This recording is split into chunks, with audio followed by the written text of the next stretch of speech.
Hi, Ethan. Welcome to my channel. Hey EJ, thanks for having me. Yeah, I'm super excited about our conversation here.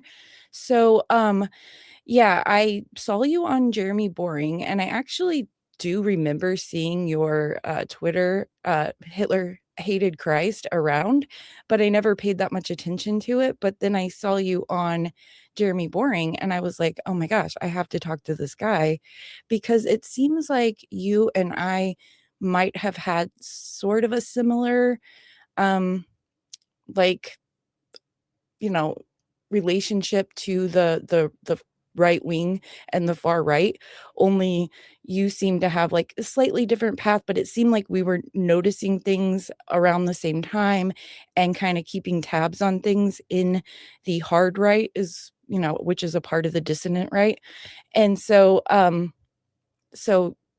saw you on Jeremy Boring, and I just had to have you on my show, so, can you explain how you kind of perceive how all this kind of came about for you and how you realized what was going on in some of these factions on the right and your relationship to them?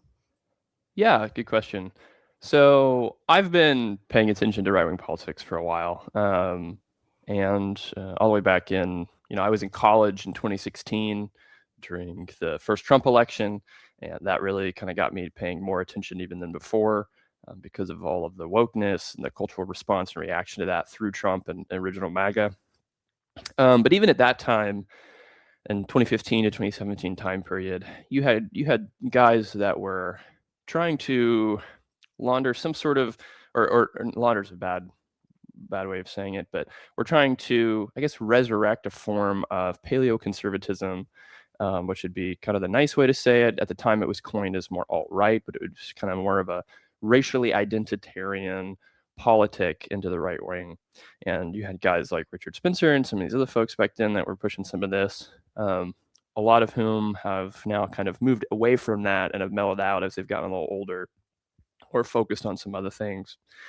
But that was really around that time period was my first primary exposure to that. But I also met a lot of folks in real life that were in some of these dissident movements, various different factions and parts of groups that now are called different things and all these things. And I never really, bought the full extent of their propositions or the conclusions that they drew from their beliefs. But they were always sort of around. I had many hundreds of hours of conversations with these sorts of people back then. And then it sort of, over time, there were parts of the rhetoric that I was hearing all the way back then that made its way into the mainstream right wing thought in some ways that I think are actually positive around things like maybe immigration restriction or being more openly against homosexual behavior, that kind of thing, stuff like that. That sometimes we would even think of as more older school conservative principles that became more popularized, and some of that was through a influence from the dissident right on broader conservatism since like 2016. But there were other different beliefs that they held to, specifically some racial stuff, some views on history in World War II, and all these things that also became a little bit more mainstream in the right. And funnily enough, that stuff has become more and more popular as some of the original guys that pushed that 10, 15 years ago have really kind of given up on it. But you have a new generation of people that are resurrecting a lot of these old talking points, one of which being this idea that Nazi Germany was some sort of Christian paradise and that Hitler was a Christian prince. And because I had so many arguments with these guys way back in the day about these sorts of topics, when I started to see some of these ideas become a little bit more mainstream, and also eventually ending up being sort of laundered into the church through various means, which we can talk about in a little bit more detail later, I felt like it was important to make an account to put all the information that I had researched on this sort of topic, specifically about the intersection of Nazi Germany and Christianity in one place. So that's when I made the Hitler Hated Christ account. And I started just by posting general historical references and images of documents, contemporaneous documents and stuff like that from World War II. And then it sort of grew into more of a broader cultural commentary. And I made a lot of connections with folks that were noticing that there was something sort of wrong on the right, that there was this new breed of reactionary, populist, hyper identitarianism that was coming up. And there was a ton of overlap with that and the World War II, I can say revisionism, but really sort of Nazi apologia that we've seen more of, especially on X in the last 2 or 3 years. So I made the account to counter that sort of thing and really approach it also from a theological angle. But I've also branched out into some topics like the Holocaust and broader claims about World War II history and the justness of that war, that kind of thing. Yeah, so I considered myself alt-right, but I was never in like I never listened to Richard Spencer or, some of the I knew about them. So I wasn't like really I listened to to me alt-right in my mind. And I realize like we all live different experiences, right? So sometimes people will perceive something like that's happening in like their own way and it might not even actually be like the reality of the situation. But like I just wasn't a mainstream establishment conservative, right? So I, was slightly more fringy. Um like I have a way of thinking about things that I just can't get satisfaction from listening to, like, a mainstream conservative talk radio show or whatever. So I was just listening to, lots of different conservative podcasters that were slightly more fringy or I listened to like the Hagman and Hagman report. They're just, like, basically conservative guys with, like, a more Christian bend, but, like, slightly fringe Christian. So none of it was, like, super, like what we're talking about now. And a lot of it also that is a true that there is a through line of immigration is one of the things that connects all the groups on the right, um, all the factions, right? So, but then I started noticing because I was also a conspiracy theorist, and I was way more of a conspiracy theorist back then. I started noticing these strange documentaries, like what was it called? The Greatest Story Never Told. Have you ever Yeah, watched that's that? I have. Actually, I don't know if I watched the entire thing because it's like 12 hours or something like that. Some of them are incredibly long, but I know what you're Yeah. talking about. They're usually some sort of like World War II Nazi apologia in like a low budget documentary format. And there's that one, and then there's Europa: The Last Battle, and then there's even one specifically about Dresden, which I don't recall the And name of there's off the top one of my head. also called The Greatest Lie Ever Sold, which is about the Holocaust. Oh All yeah, these yeah. sor Yeah, all these sort of started popping up in my awareness around, like, 2015-ish, and the other thing about Donald Trump running was that he did kinda run on a populist program because he kinda had to get enough votes, right, to win. Um, and because he was the things he was saying, were, like, against the establishment, right? What some people would call neocons or hawk, people that conservatives who were out on the fringes just didn't really like, but never saw any, like, hope of ever, changing it or whatever. And then he came in and he was, like, espousing these things, and it just really drew in all these diaspora of conservative minded when I say conservative, I mean, like, they're not like a leftist, you know what I mean? They live their life in more of a conservative, right-leaning way, and so it kinda brought in all those groups. Do you see it that way as well? Yeah, I mean, Trump was definitely the big unifier in 2016 and largely in 2020 also ideologically on the right. 2020 was a little bit weird because of the COVID situation, and that whole year was pretty wild. Um, but yeah, I mean, Trump definitely formed a coalition and brought a lot of people together. And there have been aspects of these movements that have influenced other aspects. I will say that I do think that the dissident right, what we probably would have called the alt right, not necessarily the alt light, but the alt right back in 2016 period, has had more influence on the rest of the party than vice versa, than the neoconservatives have, and that kind of thing. Some of that may be shifting a little bit over time, but we've definitely seen, I think, the conservative or the Republican Party in general move more right wing in some pretty key areas. Migration being one, like you mentioned.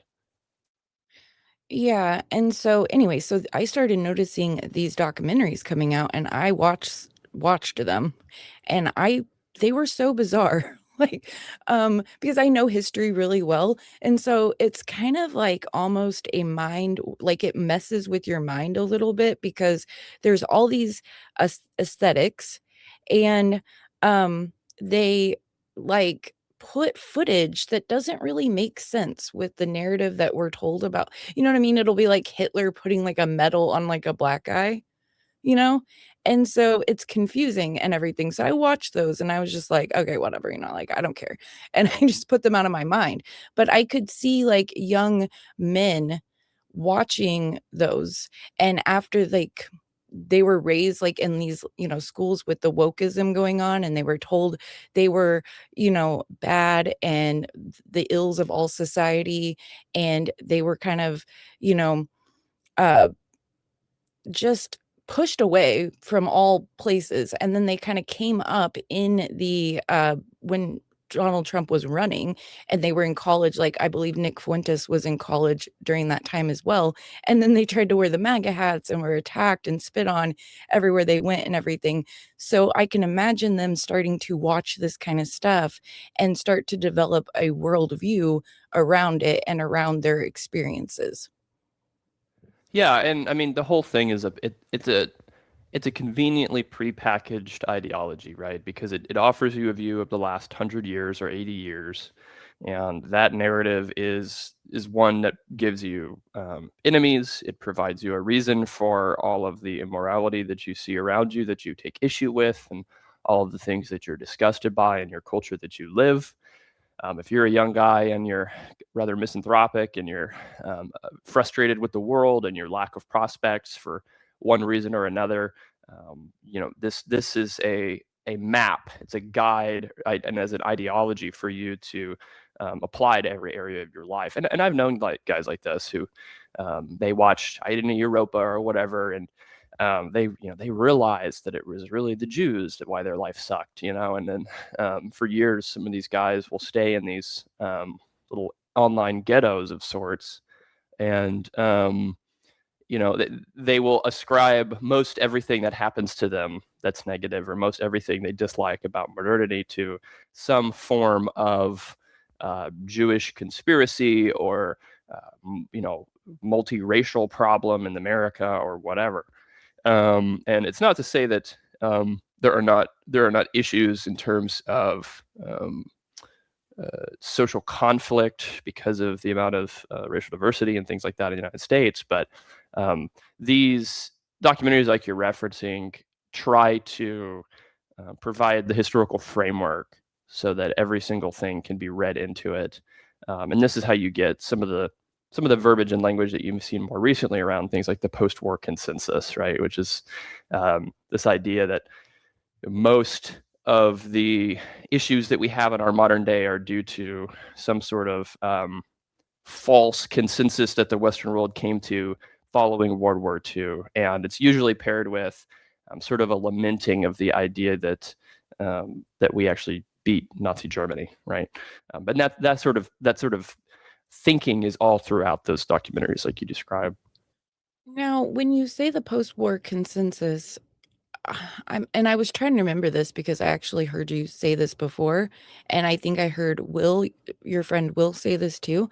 I feel like I might have had a different definition of that. So I'm kind of wondering if they have taken something that was like basic geopolitical talk, like, and they have transcribed it into this new thing. Do we know about that? Because I forgot to look that up. Yes. But Yeah, so there's a few different, there's a broader belief in a sort of a academic geopolitical level view of the post-war consensus, which is more so a combination of being against totalitarianism broadly, the desire to spread democracy as a solution to the ills of issues in states throughout the world, and then also I would say like a policy of containment with communism is also probably in that, and so NATO and all of the things that we would consider global alliances, that sort of thing. That's a legitimate use of that term in Yeah, regards to like sort of like geopolitics. the liberal world order, right? Right. In a broad sense, what liberal means. Yes. Yeah. yeah, and Um, it's just a way of describing, like a whole it's not like that's how I had always known it, and I've started noticing, especially after I heard you guys say that, but I started noticing there's a lot of words that were just normal geopolitical words or academic, right. like you're saying, to describe something that are being changed to mean something else. And then if you don't know that and you're just talking about the word how it originally was, Right. people start attacking you like you're some kind of, evil person. And one of those words is multipolar. So, multipolar has now turned into, like, if you use the word multipolar, you're like a Duganist, Eurasianist, like and you hate America. And it's like, that is a word. I'm really into geopolitics. That is a word that has been around as long as I can remember to describe when more than one country has equal power, right? So it's not bad or good. It's just like the reality. It's a way to Right, it's a describe a descriptor, yeah, and that's kinda how yeah. I view the post-war consensus too, like, if it's, used in a more geopolitical way, then that's, of course, the case. There's also an individual, R. Reno, who wrote a book called Return of the Strong Gods, and he sort of popularized it in more of the cultural zeitgeist like we see today, but, and he would talk about the post-war consensus as consisting more of, um, a type of egalitarianism and that kind of thing, not theologically, but socially. And I think the thing, though, is that Reno, who kind of took the term out of the geopolitical and applied it to the broader cultural on the right beliefs on the right, into the language of the right, he did not believe that the post-war consensus was a bad thing, right? Like he doesn't critique it heavily in that book. He's more just making observations. But after Reno, folks have taken it and they've placed it again, kind of in the framework like I talked about, of those sorts of documentaries and this view of the 20th century as a great tragedy for the West, where we defeated Hitler and that was horrible because he was the last great Christian hope for the Western world, basically. And so everything that follows that is part of the post-war consensus of, well, we don't like Hitler, right? Which is really not what the term meant, again, geopolitically, but that's how it has come to be. And I'll even tweet jokes about this, where it's like, stub my toe, it's post-war consensus, flight delayed, post-war consensus. It just becomes, in my opinion, it's sort of like the systemic racism of the left, of like it's a largely ill-definable term, but you can shove all of your things you don't like underneath it, and that's how it's used lately. And then I think I've noticed it being used as like a way to say that Jewish people have a our diaspora into all they're a nation within nations, right? And that then they because they are a minority, they get together and create themselves, like, organize within themselves and get themselves into positions of power, and then they will work once they get into power to only benefit themselves. And part of benefiting themselves for some reason is bringing in a lot of immigration so that they are not so that there's more of a minority around, because they don't like white people, because they don't want ever to become another Hitler, right? So they have a plot right, to prevent Hitler from ever Right. rising Right. by bringing in the immigration, right? So I've heard, and that's bandied about a lot, and I think that comes from this new wording of the, post-war consensus, and then cherry picking things from history where they'll say, "Oh, well, see these, like, 1 Jews supported the civil rights movement or the Immigration Act of like 1964 or whatever it was. And so they're behind it all, right? Even though Hmm. that's just a really strange way to look at it, because a lot of other people who weren't Jewish were also like supporting it and everything. Um, so I've seen that going on Hmm. too. Yeah, and Um, what people are recognizing is that they're recognizing an overrepresentation of Jews in everything, period, which is just the case. I mean, and it's true on both ends of the political spectrum, right? I mean, you have both schools of economic thought also, like really foundationally overrepresented with Jews. You've got this on both ends of the political spectrum, and so there's a question of, is this really Zog, or is this some sort of cultural thing, and combined with probably bunch of other factors as well. But it becomes easy to just sort of look for whoever's Jewish involved in whatever thing, and then ascribe it to this sort of plot. That's become very vogue lately. okay. Well, since we're on this topic, I actually do have something I wonder if you've ever heard. So have you ever heard of Kevin McDonald? Yes. He, what is the name of his book? Oh my gosh, I'm blanking on it. But yeah, he has the He wrote a evolutionary few. hypothesis of the Jews. Yeah, Yeah. yeah. So he has this idea, and I think a lot of people are getting some of these ideas from this guy. So he has this idea that evolutionary, and it's so funny because this evolutionary science stuff also got picked up by the manosphere and applied to women Right. too. Well, and it's funny So too because you've got guys now that are young Earth creationist, um, very fundamentalist reformed guys that are picking up on all this and having to deal with it because they like the conclusions, but they don't have any room for evolutionary theory, right? But anyway, so so a lot of people probably don't know who this guy is. So he argues that Jews, particularly Ashkenazi Jews. Oh, and that's another thing. The Q-tards, the retarded right is what I call them. They now say that the Jews were probably actually behind the Nazis because the Ashkenazi is in Nazis in the in part of Ashkenazi. And I'm like, I've seen this happening, like, in the last couple of days, like, on X, yeah. I've seen tweets about this, that they were probably behind the Nazis, or at least them, to make it all seem like so they could be the forever victims or something, I don't know. Yeah, I've But seen I get DMs from lunatics a lot, as you can imagine, and I've had several people who have reached out to me and have had similar theories of, actually the whole thing from the beginning was the sadomasochism of the Jews so that they could have for a victimhood complex, and yeah, there's a million ways that you can make up stuff.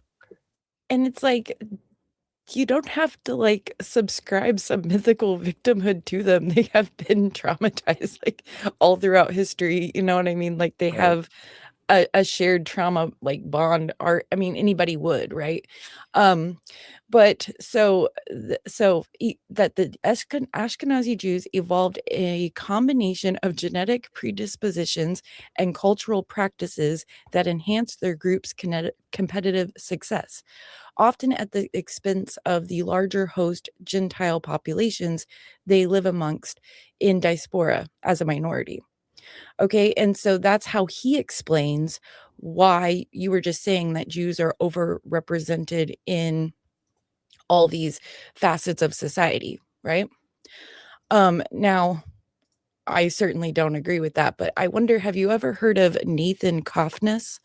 Yes, I believe he wrote a response to McDonald, right?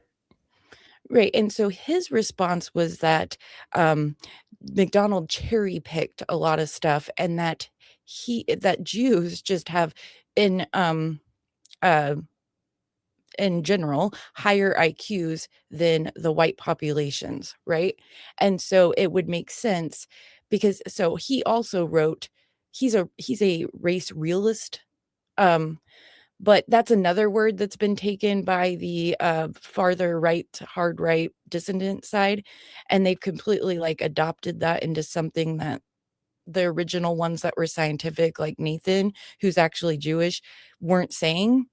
So like Nathan has this hypothesis, like he wrote a whole study about it and everything, that um races, like, or ethnic groups of people, all have like an IQ that they could get to, like, an it like caps out at a certain point, like, an average IQ, and that's why we see disparity in society, and that it's not necessarily racism that's holding people back in certain areas.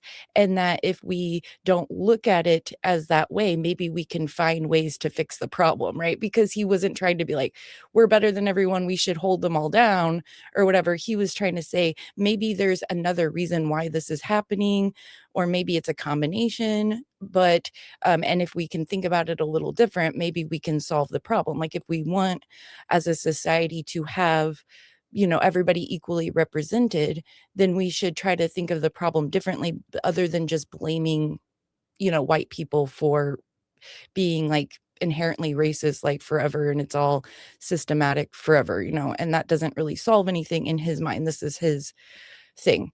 And so then he's saying to Kevin McDonald, like, with my hypothesis as a race realist, because they think it's genetic, the IQ levels and the different ways people structure their societies.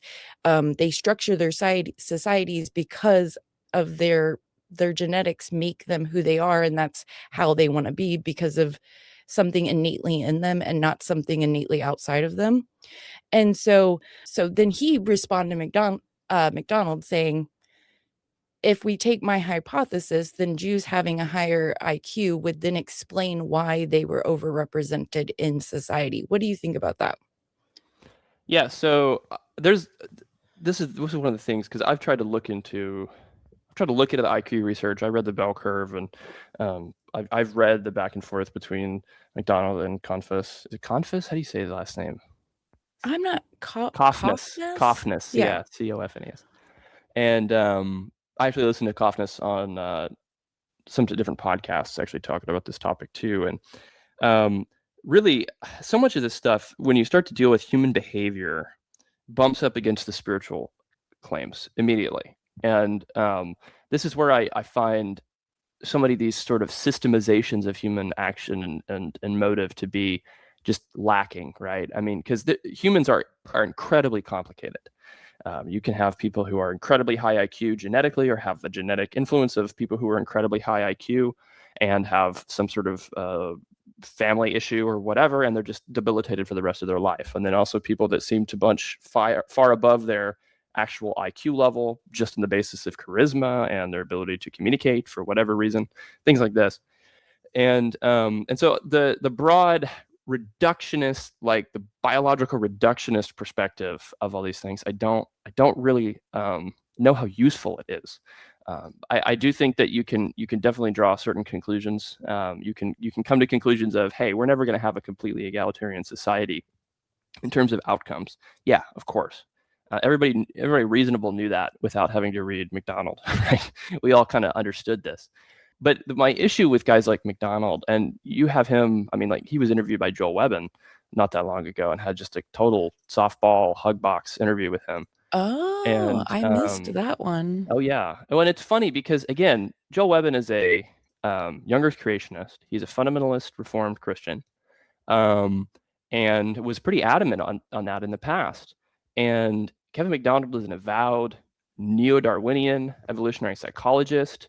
And he's written articles where he's mocked Ben Stein's. Ben Stein is a Jew, but he did a series of movies or shows where he disagreed with evolution.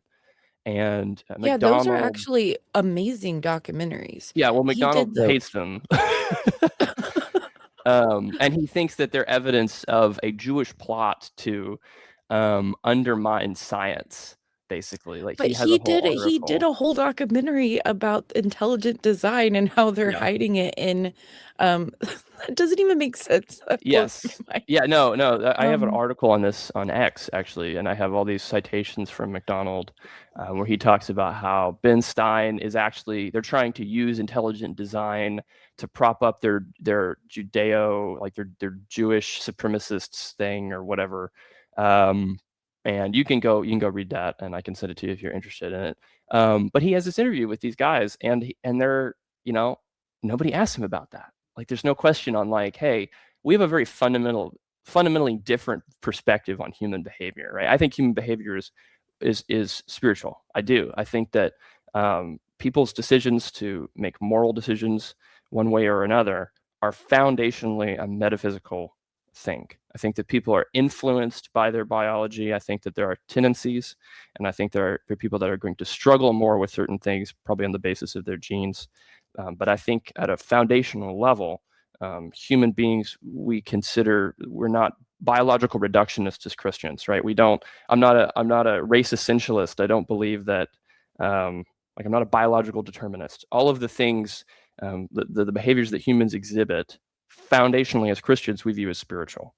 And McDonald's perspective is the complete opposite of that. And not only that, it's built on this entire Darwinian framework of not just the science behind human behavior, but morality too. And so when he sits down with pastors and stuff, and none of this gets teased out, and all they do is complain about Jews for 2 hours or whatever. That's something here is not tracking, right? We're missing something. So what okay, so I agree with you on that, but so what do, where did the last battle of Europa and the greatest story never told, where did these come from? Do we know who put those out even, or yeah, so I don't recall off the top of my head the group involved. I have a 3-hour Holocaust video where I go through and refute. Um, Honestly, most any Holocaust meme you've seen, like denial meme you've seen online, I deal with in that video. It's really very extensive. And okay. at the very beginning of the podcast that I'm refuting in this video, they reference Europa: The Last Battle, and they sort of laud it as being accurate and all these things. And at the time when I made that video, I looked into the creators, and they had a Telegram channel. And the guy who, I don't know if he originally edited or did the bulk of the research, I'd have to look. There's multiple creators involved, but they were telling people that it was inaccurate. This is just like a year or two ago, and I believe that there was a project to remake it because there were so many inaccuracies.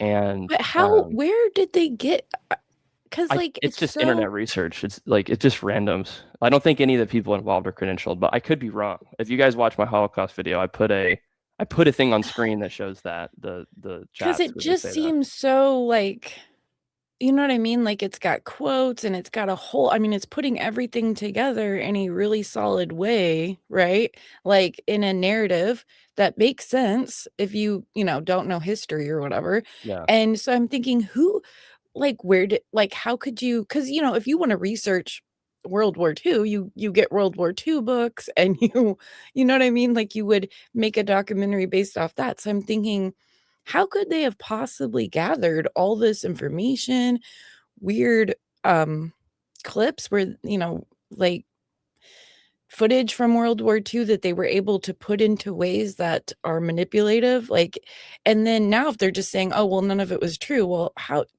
you would have to know that to make that, I mean, do you know what I'm saying? Like, I don't know if I'm Well, saying that right, but the yeah, and to be clear, they're not saying none of it was true, but they have said there's enough errors that Oh, we're okay. going to remake it, and I don't know if they ended up doing that. Um, Keith Woods actually did a series on his Substack where he went through and looked at each section of Europa: The Last Battle and pointed out all the inaccuracies, and a lot of it is omission. A lot of it is using selective, really, for lack of a better word, propaganda, Nazi propaganda statements, and then putting it Okay. into a timeline that's not accurate too. Like they'll present events as being like completely out of order.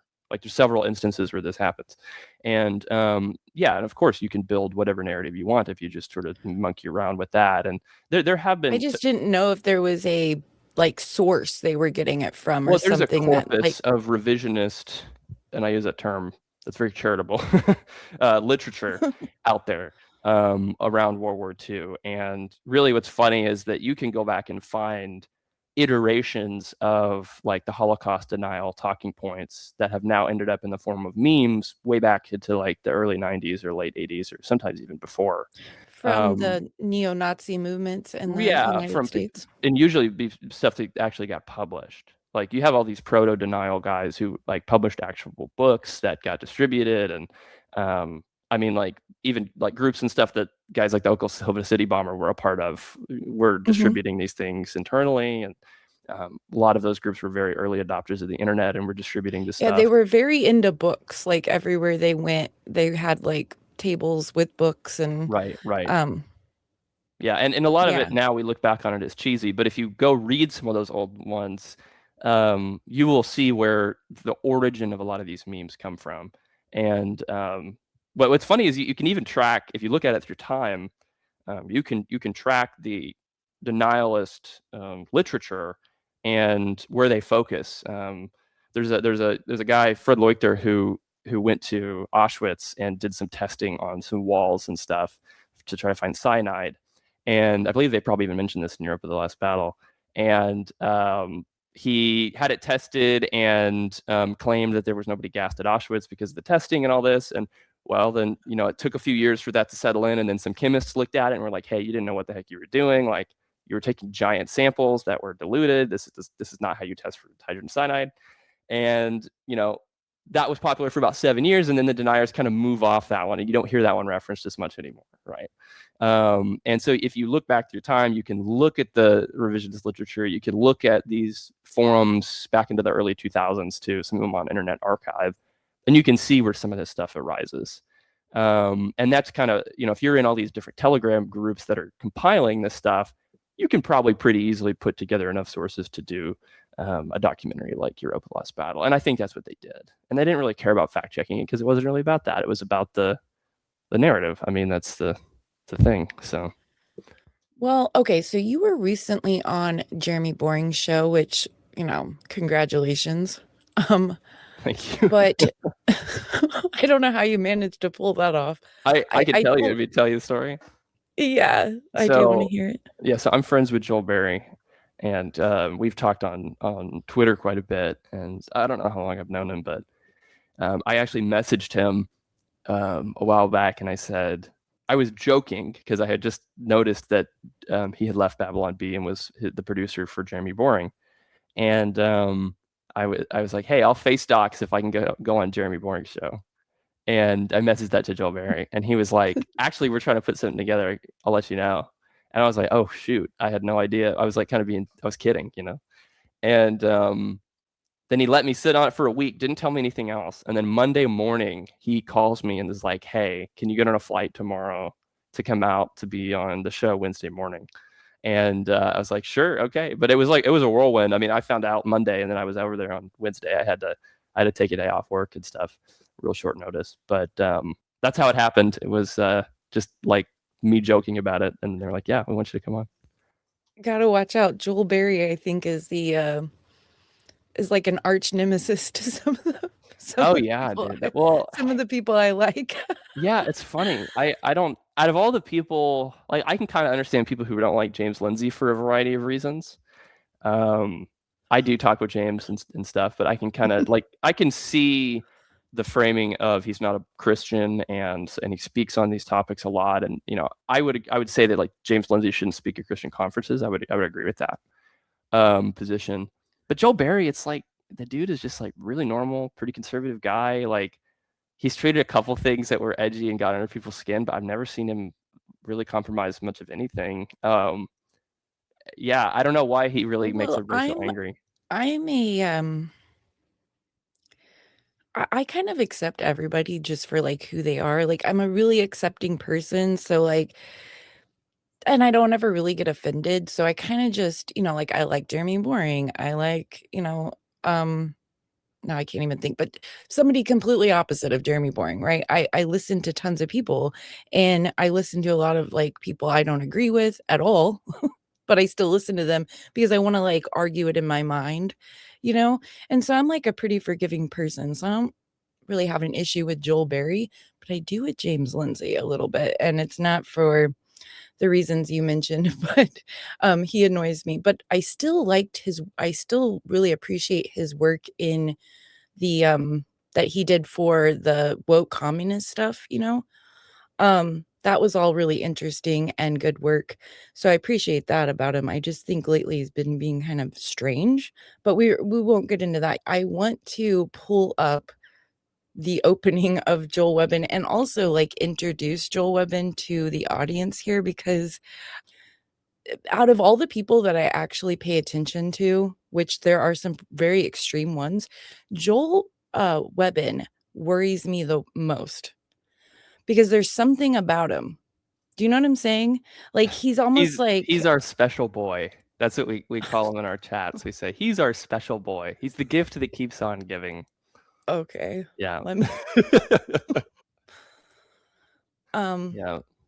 Well, he's I gone just down think the rabbit hole faster than almost anybody I've ever seen, and that's really the part that's that's what really I mean. yeah. And also the other thing about it is that I feel like he's like pretending, like he's wearing like a skin suit or something, you know what I mean? Like he's putting on an aesthetic and he almost kinda is trying to look like a dark Matt Walsh, you know? Yeah, a lot of people have noticed that and you can even look if you go back because they were excuse me, they were right response ministry, and then they became an XR, and there was like a huge shift in their branding to be kind of this darker thing. And even since they started NXR, it almost seems like their studio lights and stuff are lower too. Like, yeah, like that still right there is crazy, dude. Um, Yeah, look at this guy. Like, yeah, it's Wesley. he Yeah, but it's like, man, like it's very moody. But if you compare that lighting to like 2 years ago on their stuff, it is very different. They're going and for something for sure. the aesthetics, like, I have to I can't you cannot underestimate the aesthetics to young men. I don't know if you are able to speak on that, but there's something in young men where they really like these kind of aesthetics and they push it onto them, you know what I mean? To get them to draw them in or something. Yeah, Will There's Spencer has done a lot more on that than I have. He's even got into um, like because he came out of the New Age. If you're familiar with who Will Spencer is, and he talked about how yeah, there's like a whole theory in New Age thought around like the cadence of how you speak to be able to influence people. And he's yes. he's pointed this out to me a couple times with some people, and I don't get into a lot of that. I'm not a real It's esoteric neuro-linguistic guy. programming, right? I Neuro-linguistic probably programming. it's not my sort of my forte or whatever, but Will Spencer and I have talked about that a little bit, and he's pointed out a couple instances with some different people where he's like, yeah, like the cadence of how these guys talk is not. This is not people having a conversation in real life. Like this is very odd, and ever since he pointed that out, I've noticed it kind of all over the place. So maybe you It's should have Will too on and talk to him about that. yeah, it's too prime and what they'll do is they will say in a way that you don't realize if you're just watching their show, they will say what they want you to believe about what they're about to say before they say it too. You know what I mean? So they're priming it into your head before they then go on to talk about what they're talking about so that you're in a frame that they want you to be in right before they start saying what the topic is. Okay, I don't know if I timestamped this one, so I guess we'll just play it. It could be their weird commercial. So I we've don't got know. one article, we've got 50 seconds from Tucker, and a quote from the Bible. That is not a litany of evidence. Here's the real reason. The reason why they would do a 2-hour podcast on little old me is because I'm not a single man who is Hitler posting. I have 5 children. I pastor a church. I am the president of Right Response Ministries. I started NXR. We're publishing books. We're getting invitations. And we're hosting a conference that will. They're getting invitations. I like the dramatic classical music because it's like it's just self-aware enough to know. Um, yeah, this is the response to our boring thing. I watched. I don't know if I actually watched all of this. I watched a chunk of it. Um, There's a section at the end of this where they clip me discussing a conversation that I had with someone about Pilate and a belief on Jewish elevated accountability of Jews for killing Christ. And in that conversation, I reference this conversation I had with a random person about Pilate. And then I transition to talking about Webben, and they clip it such that it looks as if I'm making a claim that Joel Webben believes something about Pilate. And then they show a sermon from Webben where he disagrees with that conclusion regarding Pilate, as if I lied about Webben. So that was pretty nasty. But that's the one thing I remember from this video was how they did that to me. And the thing is like people are saying that. There's going around saying that like it was the Jews who killed Christ. And it's like, and these are Christians. And so it's like very mind-boggling to me that you would say such a thing, because it's like, we all killed Christ, bro. I mean, like, come on. Well, like, and the thing is too, religion. It's like we can talk about, there's different levels of analysis of this. Historically, yes, the Jewish Pharisaical leaders are the ones that caused the Romans to kill Christ. And it seems as if the general Jewish population at the time was in favor of that. Now, guys like Doug Wilson will claim that the crowd calling out for Christ's death was a completely different group of Jews than the ones that were celebrating his entrance into Jerusalem. I don't know if that's true. I've always heard it taught exegetically, or maybe not exegetically, but I've heard it taught from the pulpit that there was the same group of Jews that turned on Christ, like the same group of people. And when I read the gospel, I read myself as that, right? I read myself as the crowd. I read myself as the Romans, right? And that's how I believe it's important for Christians to understand it. And that's in line with Isaiah and some Old Testament passages and our sin crushing Christ and that kind of thing. And that's undermined when you have everybody focus on the gospel as some sort of racialized narrative, some sort of racial, like vindictive racial framework, right? And this is, I said that on Boring Show, and realistically, I'm not saying that Joel Webben is a Nazi, whatever. I mean, whatever that even means anymore. I don't think that he's brave enough to be pro-Hitler, frankly. But regardless, if you look at Nazi rhetoric he's historically, getting really close. He's got people on his show going through the protocols of Zion. Oh, Harrison Smith, yeah. I mean that's listen. The lines on that are fuzzy. I don't generally go around ascribing that kind of label just because it makes everybody just have a meltdown. But I don't like that label either. What I call it is the hard right. That have these I say a lot of slop right. I say dissident right. But regardless, that as I was saying a second ago, if you go back and read quote unquote positive Christianity literature, which is this sort of Nazified German version of Christianity that the German state was pushing against like the confessing church and what I believe were authentic people, authentic believers.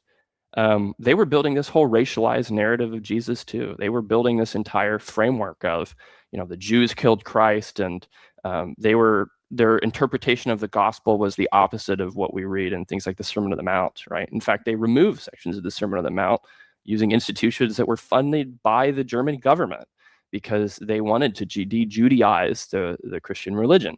And yeah, I can't really ignore the fact that was going on, and is also something we're seemingly seeing in real time today. So anyway, but yeah, I'll play some more of this. Let's try not to laugh so much. Probably be successful. That's why Jeremy's scared. Well, Jeremy Boring just produced a 2-hour-long podcast where he invited John Harris and 2 other guys in order to basically paint myself and our organization, NXR Studios, New Christian Right Studios, as though we are neo-Nazis, as though we are anti-American, and as though we are wolves. That was literally in his thumbnail, a picture of me, my friend J.D. Hall, who was recently on Tucker Carlson, and in the caption of this thumbnail, Okay, so welcome to the internet. Well, I want to point out something that's hilarious about this, and it kind of just shows how silly it is the John Harris and 2 other guys Joel Webben definitely knows who we are, but also Joel Webben has been on Will Spencer's show in 2023. Like they, but this whole, these two other guys. Okay. But like, okay, so this guy is a pastor, right? Yeah, he is. Yeah. He's a Baptist pastor? He's Baptist?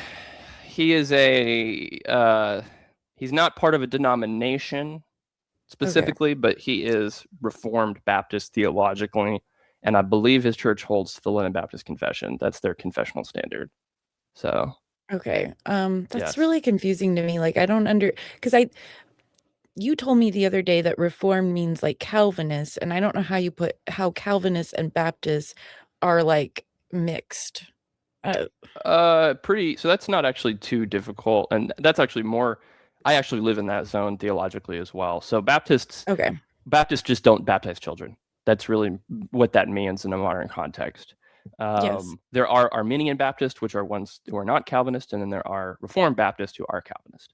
And Well, what am I? I'm not. I don't think I'm Arminian, but I also don't think I'm Reformed. So what would I be if I? There's a position called provisionism, which is a little bit different as well. There's several different. I'll ask my pastor what kind of Baptist I am. Yeah. Well, because there are like free will Baptists. Like, have you ever seen like a free will Baptist church? Yeah, I'm not that. Yeah, the name of that, like the intention behind that, is to be explicitly anti-Calvinistic. But if somebody says they're Reformed Baptist, they usually are speaking of their view on sovereignty and their position regarding Calvinism. And usually those sorts of churches, or more often those sorts of churches, will be confessional, which means they hold to something like the London Baptist Confession, which is similar to the Westminster Confession of Faith, but is like a Baptist. Well, the thing with Baptists that's interesting and all this stuff that's going on is that Baptists are really like anti the state having any kind of involvement in church affairs because they were heavily discriminated back in the day. So they've always been like very anti, like the state needs to stay out of the church, and they, advocate for that really hard throughout the history of America.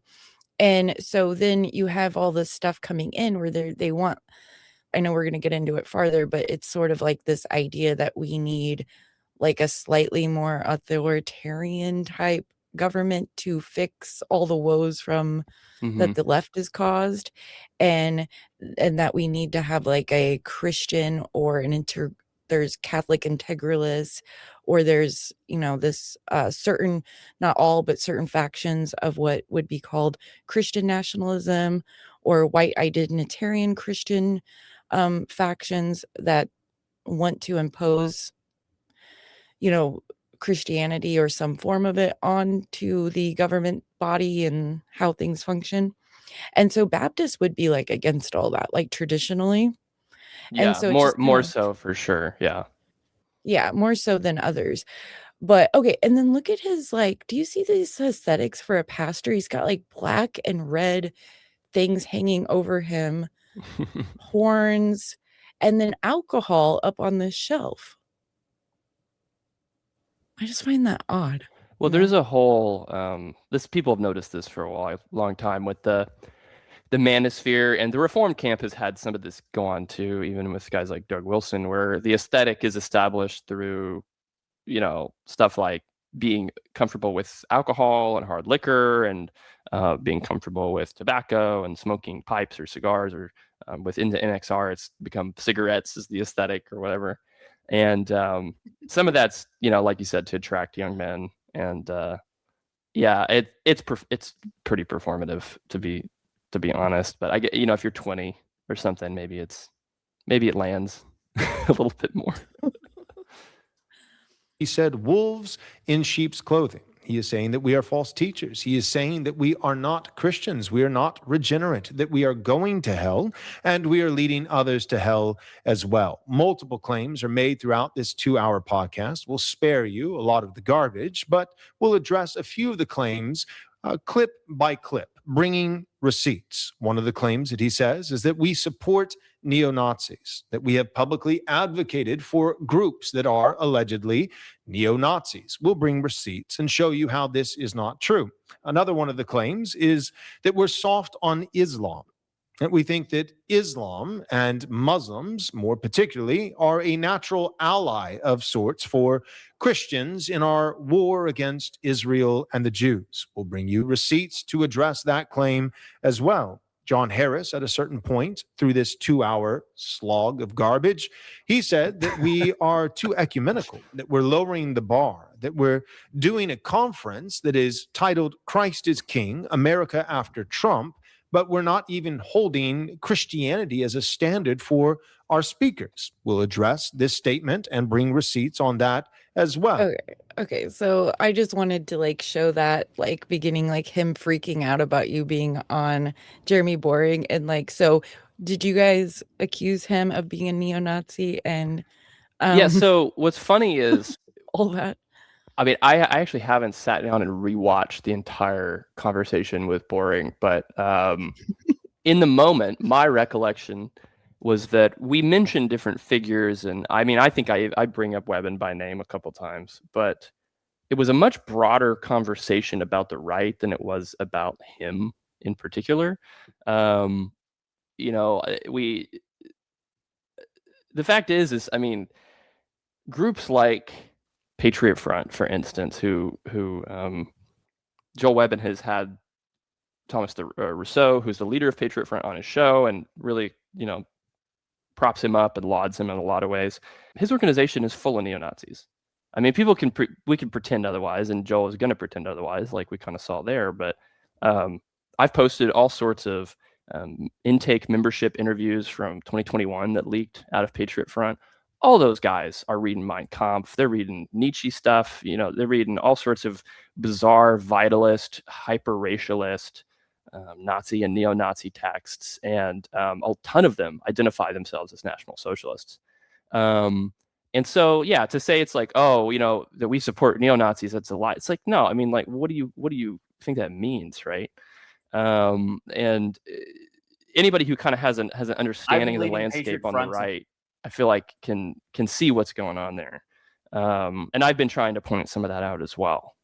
Like, who are these people that he's interacting with? He's relying on folks' ignorance of the landscape on the right. 100%. I mean, wasn't there a situation recently with a Christian organization having Antelope Hill Oh, at yeah. their Yeah. yeah, exactly. conference? And it's like, well, they're just a history book publisher. It's like, hey, come on, dude. They You run wanna promotions you want to for explain what Antelope Hill is? Because I doubt anybody who yeah. watches me knows. Antelope Hill is a Nazi right-wing publishing house. And I say Nazi right wing. It's a Nazi publishing house. I mean, they're not really conservative economically or in any other area, but they have been around for quite a long time. They publish stuff like Hitler's speeches. They publish a variety of things. They have a writing competition where they publish all sorts of really cringy, like weird Wignat fan fiction that I've posted some of before as well. And they went to this conference that Ogden. This church in Ogden, Utah, that Brian Suve and Eric Kahn are pastors of, if you know those names. And they were selling their books at this purportedly Christian conference, the New Christendom Conference. And they were passing out flyers that had advertisements for quote unquote pro-white businesses. And some of these are just nuts, like crazy stuff, like advertising cosmotheism, which is this crazy like racial cult religion that I believe like William Luther Pierce started it or something. You can double check that real quick. And selling like other ones were sites that were selling swastika and neo-pagan jewelry and stuff, and these are being distributed in the event hall of this Christian conference. And Okay, how do you spell it? Cosmotheism. Here, I can get you a link to it. I can show you the flyer. But it's like and Antelope Hill runs promotions for like Hitler's birthday. Okay, like the people who are pretending like this is some sort of generic history book publisher are full of it. Okay, And I've so even shown that like they removed a portion of a Hitler speech in one of their compilations of Hitler speeches that was an anti-Christian diatribe that Hitler wrote oh, on. They okay, cut it yeah, out of the that's not book. So, so it says cosmotheism, all one word, is the view that ascribes divinity to the cosmos itself, identifying God with the universe, world, essentially a form of pantheism. mhm. Um, And that's in the, like I just sent you the link. You can see that green picture, that green text on that flyer. oh, did you send it to my ex? Oh, sorry, I sent it in the private chat here in the studio. I can send it to your ex. Oh, if that's okay, easier. I don't know how to do. Let me see if I can figure that out. Here, let me send it to you Private here. private chat. Oh, here. Okay. Yeah. Oh, I didn't even know that was there. Oh, okay. Okay, Yeah. so which one is it? Is it The the first link. last first link? Okay. I'll send it to you in DMs now if you want from now on. Okay, let's There you see. go. So this is the advertisement that was being passed around at the New Christendom Press conference in Ogden, put on by Eric Kahn and Brian Suve. The So Jesus hoax? yes, so the site that takes you to, go to the left, go one more over to the left again, or no, back to the original flyer, the first image. That's a zoomed in image of the advertisement. I have a wider shot if you want it. But cosmotheistchurch.org/shop. This is on their flyer that says pro-white businesses that they're advertising and handing out at this Christian conference. And if you go there, the books that they're selling. Arctos. I know that word. I think, isn't that the publishing company, or is there a publishing company called Arctos that Yep. they are publishing this new kid Joey Oliver's book? I'm not sure about that. There's kind of a spectrum of. I'll look into it. Yeah, I'll Arctos look into publishes Dugan, and they publish Evola and all these like dissident right guys. All these guys love Evola, man. They just love Evola, or Evola, whatever you want to call it. And he's like a weird esoterist, not a Christian. He's he's like a German philosopher from back in the day, right? He's Italian. He's an Italian philosopher. Oh, Italian. And Okay. let me check when he lived. He died in 74, but he was alive during World War II. Julius Evola. Yeah, he's Italian. But people can look into all that. But here, I'll send you a picture that's a wider shot of the conference stuff. Oh, actually, click that second link I sent you. Or I can send it in the let me DMs see. too, if that's easier. Oh no, it doesn't matter. I just okay. Second link or third link down. Both of them should work. Third link's probably better. Okay, third link. There you go. So if you keep scrolling down, those first tweets that you see, those screenshots, that's one of the guys that was there working the booth. So I mean, I don't know how much we have to prove here. Yeah, so let me show you what I have on this, because okay. I know who this guy is. Yeah, I know too. He was throwing Romans and stuff in the video where he was talking about the New Christendom Conference,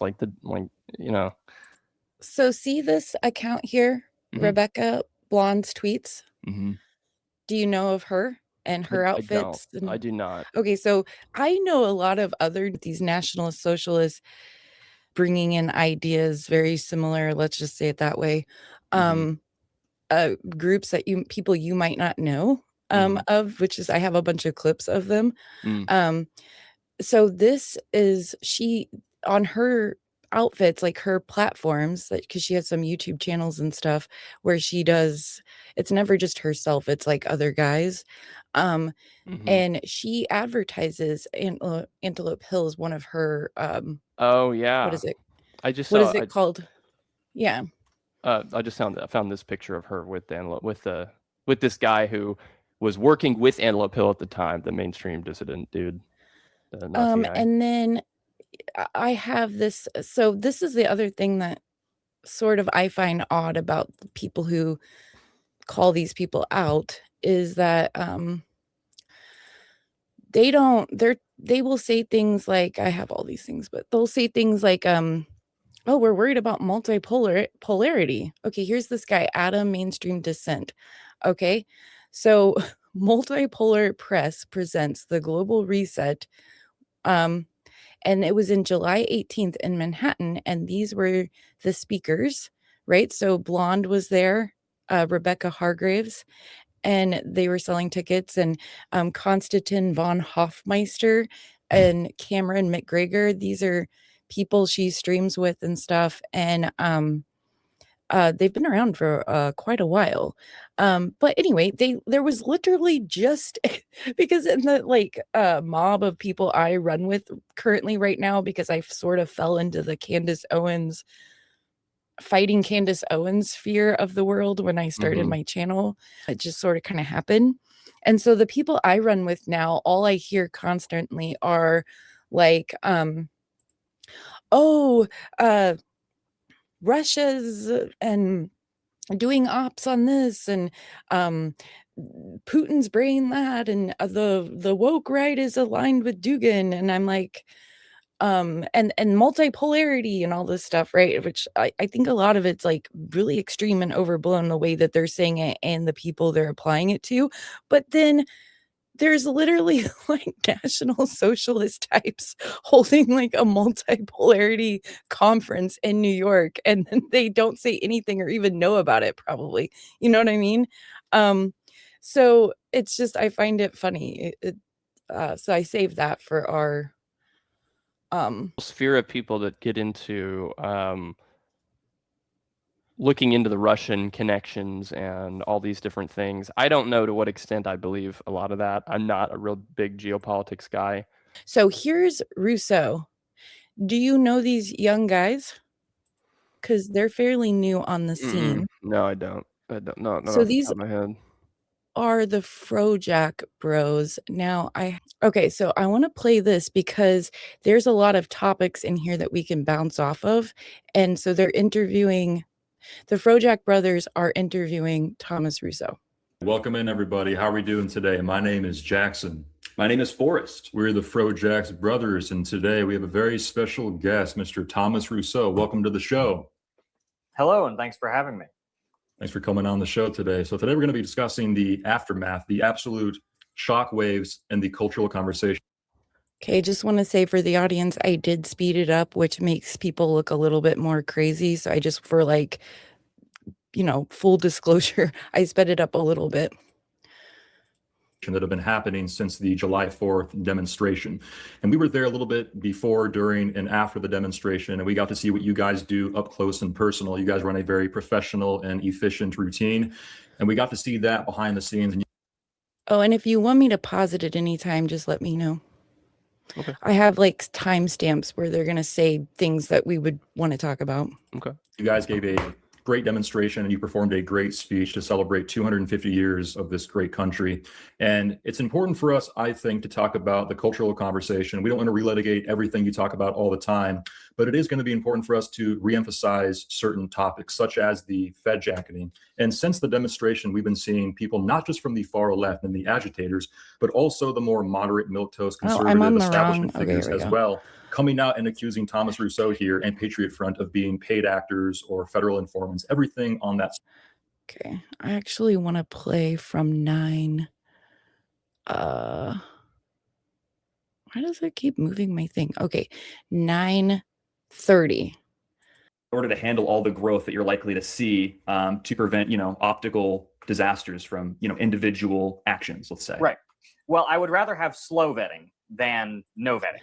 So this is where he gets into the vetting process, which I know that things were leaked and you looked into. So I thought this would be interesting for you to hear.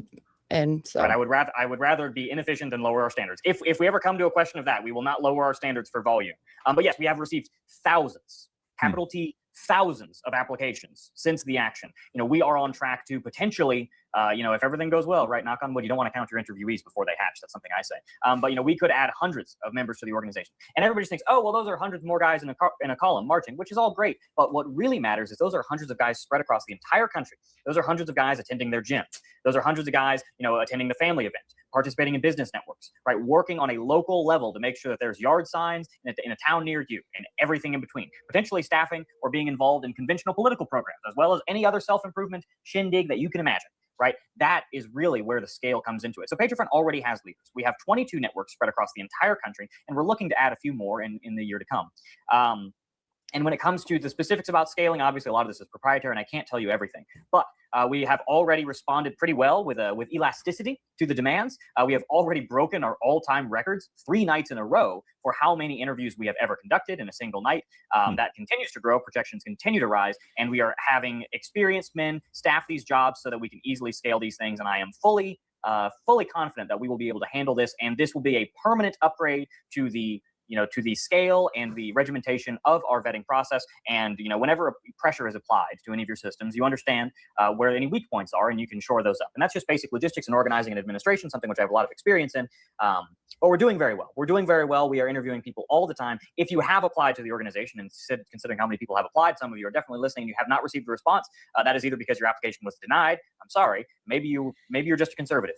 Bless your heart. Listen to our content. Catch up. You'll get there. You'll get there.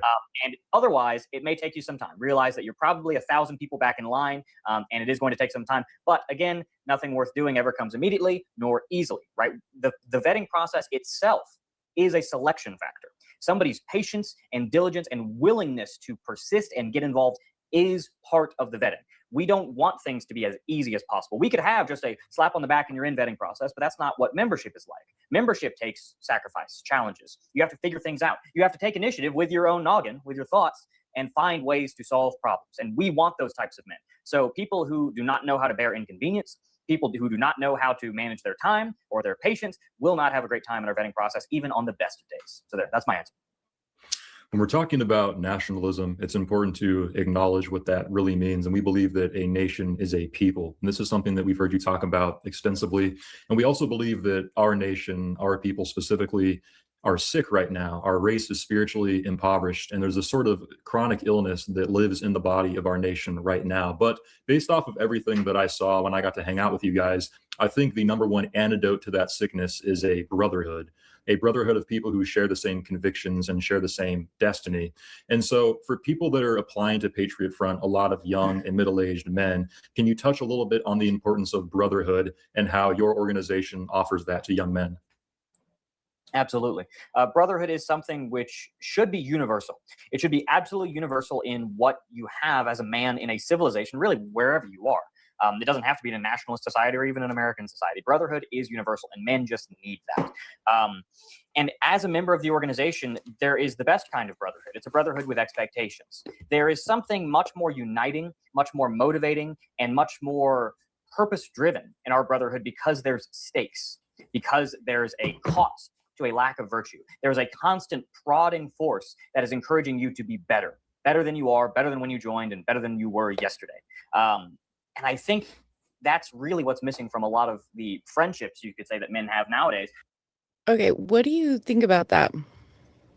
So, few things. So I just interviewed a guy who is ex-Patriot Front, and he was in the organization with around like 2021, 2022. 2021 to 2022. Okay. And I actually know I know several people still currently in the organization, and I've known them for 5 or 6 years. It is realistically treadmill activism is what it is. Thomas encourages his guys to not vote and to not participate in electoral politics. Broadly, they have stayed at a similar level of membership for 5 or 6 or more years now. They sort of spike when they do big demonstrations, and then people get involved and they get disenchanted and they kind of trickle out.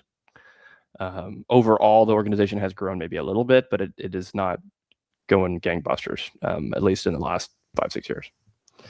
They do a lot of vandalism. One of their primary avenues for outreach. This is really odd to me that they do vandalism, because when you watch him on these shows, they talk about how white people act with order and they have a aesthetic, right? For the That and that protests, yeah, yeah. But if you watch their like no, but their that's what they say, that this is how white people are supposed to be, right? right, Like they're supposed to display right. a certain, attitude and characteristics and character. Like he'll talk about character in this, and so you would never get like from watching this that they are vandalizing things. Yeah, Like, but if you go to their Telegram, like it's weird because you're right. Like that's how he presents himself, and they try to present it that like that for when they go to protests and whatnot. But they're also out spray painting walls and stuff like that in cities and under bridges and in my video I'm going to put out with my interview of this guy that is ex-Patriot Front. At the beginning of it, I have some clips, and one of them is like they break into one of the electric control boxes of a warning like road sign to change it from like giving alerts about like important traffic safety information to instead like blink Patriot Front propaganda slogans. It's just so, but the thing is, it's like these guys get involved in this stuff. They feel like they're making a difference, and they're just not. I mean, they're being vandals. They feel like they are because they're in a fraternal environment, and they feel like they're part of something, but it doesn't go anywhere. It doesn't accomplish anything. And Thomas, because he doesn't want them to vote or participate in politics, is like he makes sure that it's not really accomplishing anything. So it's just sad. I mean, it's sad because it's you're selling this dream of this white nationalists utopian vision or whatever, and to these guys that it's never going to happen. And I've known guys that have wasted their 20s doing this stuff and even their 30s. They do have like a whole network of quote unquote like business, like white friendly business network guys, and like some of those guys, I've heard of people in the org, and I mentioned this in my interview with this guy who left Patriot Front. Were taken advantage of and worked for free for like months at a time, and the guys were telling him like, well, you're doing this for the race, man, like you're doing this for the cause, meanwhile it's like you're out there doing roofing or something for free for months at a time in your 20s, like wasting your most important earning years and developmental years just like in this weird cyclical hell. So yeah, I don't have a lot of respect for Thomas. He's not even a Christian. There's a lot of crazy neo-pagan people in his organization. I just every sort of angle that I've ever looked at their stuff, I don't see anything but detrimental to the right. So wow, that's crazy. And when you were saying that, it sort of reminded me of like the stuff that they say about women, which is that they waste all their years, like, drinking and going to college and that's dating, true. right? Yeah, And I would say that they're the opposite, the chud version of the Stacy that goes to college or whatever and gets a liberal arts degree is the college dropout of the guy who graduates high school and then immediately gets into Patriot Front and burns 8 years of his life accomplishing nothing at all except for placating Thomas Thoreau or Rousseau. So okay, so this spot here that I have is apparently where they talk about why does it my notes won't I have to keep it should just stay where I have it. 2430, what is an American? Okay, let's see. So they're going to tell us what an American is. I hope you're prepared because I had no idea, Conventional political networking at various levels of government in almost every region of the country, which probably isn't more than a few years off. Right. I will say that is a very strong benchmark, something we were not able to do before. But you look at internal development, you look at the infrastructure we built, you look at how many men that we have and the quality of leaders, the amount of experience men have in certain roles, years of doing the same thing, getting better, learning how to manage problems, getting better at working with me and I them. These things are incremental, but they are no less valuable as symbols of our progress. So within the parameters of what you have built, I see so many young men who are very sure of themselves, knowing what the mission is and knowing what an American is. But outside of that, in the regular country, among normal people, it has been lost upon so many of our people, the idea of what an American is. And I think so much of that has to do with the fact that our country has so many different groups of people with conflicting identities and conflicting goals. And as that has been allowed to spread over time, the identity of what an American is has become more malleable. But as that has become more malleable and continues to stretch, I think the people who are actually American are the ones that are suffering as a result. There's a lot of people who are afraid to come out and give that firm definition. So according to you and Patriot Front, what is an American, and also what isn't an American? So America is a nation, and a nation is a people. And nations are not inter, but intra-racial. I believe that nations exist fully within the scope of their racial collective. America is a nation of the European race. So other Europeans can become American. They can move within the boundaries of their race from one nation to another. Now, other Europeans of other nations may not say that's the same for their country, but I don't speak for them. I do speak for my people, however.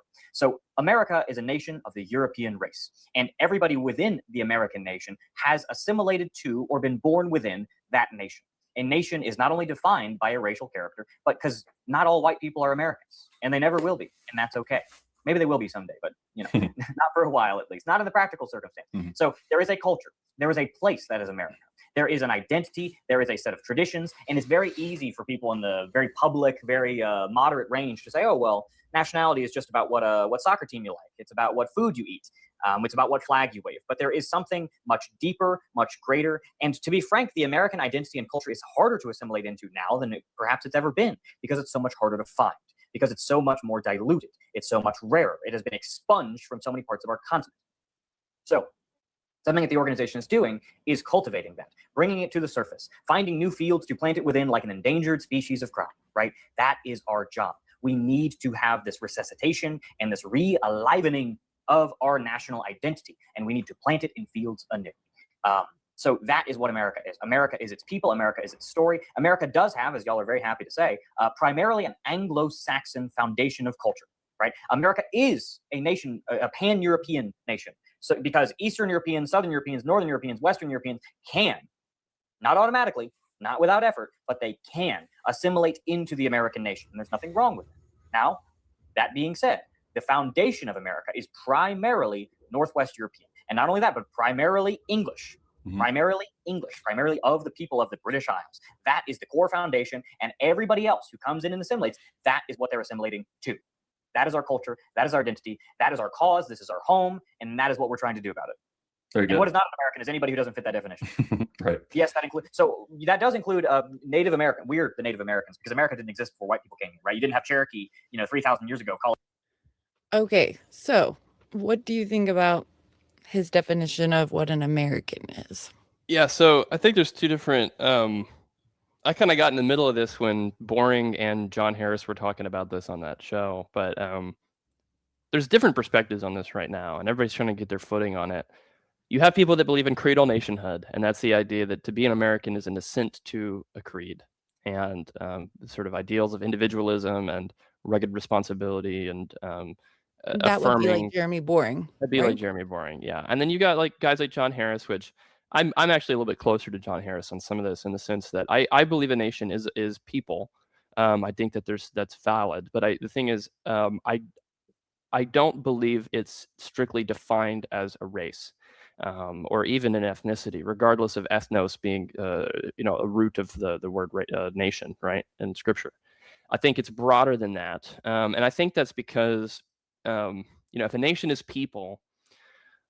People are more than their genes. They are more than their culture. They are more than their personal beliefs. They are more than their ideals. They're more than their family. They're more than their location. They are more than their food. They are more than any of those things. It's all of those things sort of combined into one thing. And there are tons of, a myriad of examples of people who are of a different race who are still part of the American story and are definable as Americans, as I think, broader ethnicity. The way that we have reduced the idea of ethnicity down to just meaning your racial genetics, I think, is actually very sad. But absolutely, a black guy who has been here, for 200 years, his family's been here for 200 years, is an American. I think that even the way that Thomas some of them talks longer about, than that. I mean, well, some of them were brought here 400 years ago. 400 more. Yeah, so it definitely could be very long ago. And the thing that Thomas said there too, which is just like, it just kind of puts the whole thing in this perspective, is, he says the European race. If you said the European race 100 years ago, nobody would know what you were talking about. Like, that would be laughably silly, because this sort of pan-European white racialism is a uniquely American thing. And he may even acknowledge that. But even still, like, the fact that a pan-European white race concept has even come to exist in America is evidence of the possibility of ethnogenesis. And I don't believe there are some sort of there are these like hard and fast genetic barriers to having an American ethnic identity that's inclusive of Black people and people that have been here for a long time too. It just takes way longer, I think, than maybe people give it credit for people to come in and feel like part of that culture at large. So yeah, I think that his definition of that is just far too narrow. It's fundamentally reductionist. It ignores So it ignores about 90% of the things that I think are relevant, in the same way that the guys that believe in a creedal nation are ignoring the rest of the factors as yeah, well. John Harris, you said, was on an opposite side of Jeremy in that that he doesn't believe that a nation is just a what is it called? Principle? Just a No. creed, yeah. So No, it's like it starts with a propositional. So propositional, yes, yeah. that so John Harris doesn't believe that a nation is propositional, and I would say I fall in line with that kind of thinking, somewhat, because I do think that there is uh a people groups that exist. So like in England, the people who have occupied the British Isles for 1,000 years are called the Englishmen, right? And they exist. Like, and that's kind of been their land for a long time. Right. And they're having really hard times right now with their government just mass pouring in people group that doesn't like work with their structure and the way they have set up their society over 1,000 years, like to get to where they are now, and then it's just being like wiped out. So I have immense I'm very actually worried about what's going on over there. But when it comes to America's much different than France, England, Germany, etc., Poland, um, because we were actually, and so when he says that we were only built on like British Englishmen, that's not true. There were 13 colonies that were, yes, primarily Englishmen, but like there were French traders. Louisiana would, beg to differ that they are a British government, you know what I mean, society. They're very much French culture there, and then mix of Creole. Well, and even guys, I mean, like my family moved to the States from Germany right before the turn of the century. And I mean, you could look up what Ben Franklin thought about Germans. And like he considered them to be a very, very different race from the Anglo-Saxons. And Oh now yeah, if like you're they like didn't. German, you're just white. I mean, like there isn't any kind of distinction. You have some family heritage. I just looked up something. Oh, sorry. Well, if you have a question, we can keep going. But Oh, I was just gonna say that I don't think it's only propositional in America.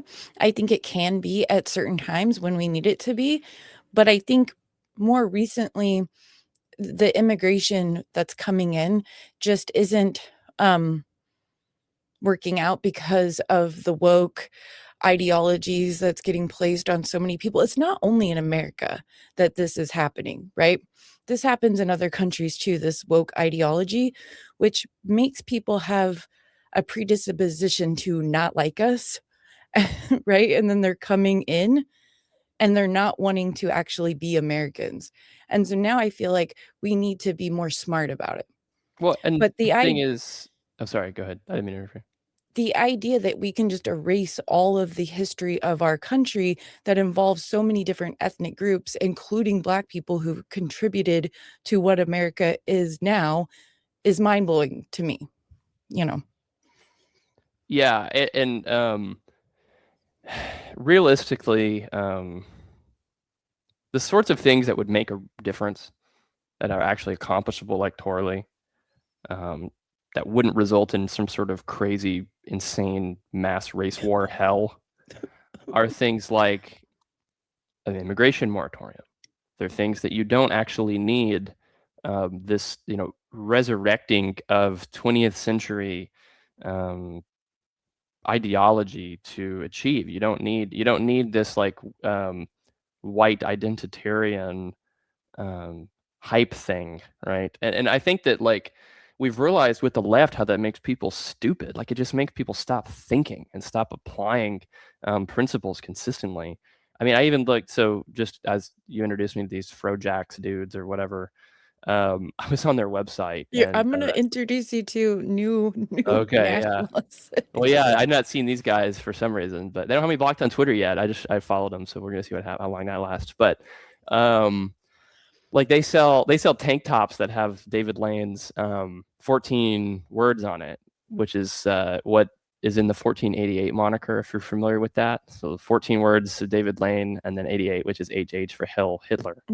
And yeah, the 14 words are: we must secure the existence of our people and a future for white children. Sorry, go ahead. Sorry. It's kind of funny about the 88 thing because that's like one of my favorite numbers. So like, you know, I've put it in things throughout time, like email addresses, whatever. And then I started getting weird questions about them. Oh, that's funny. And I'm like, what do you mean?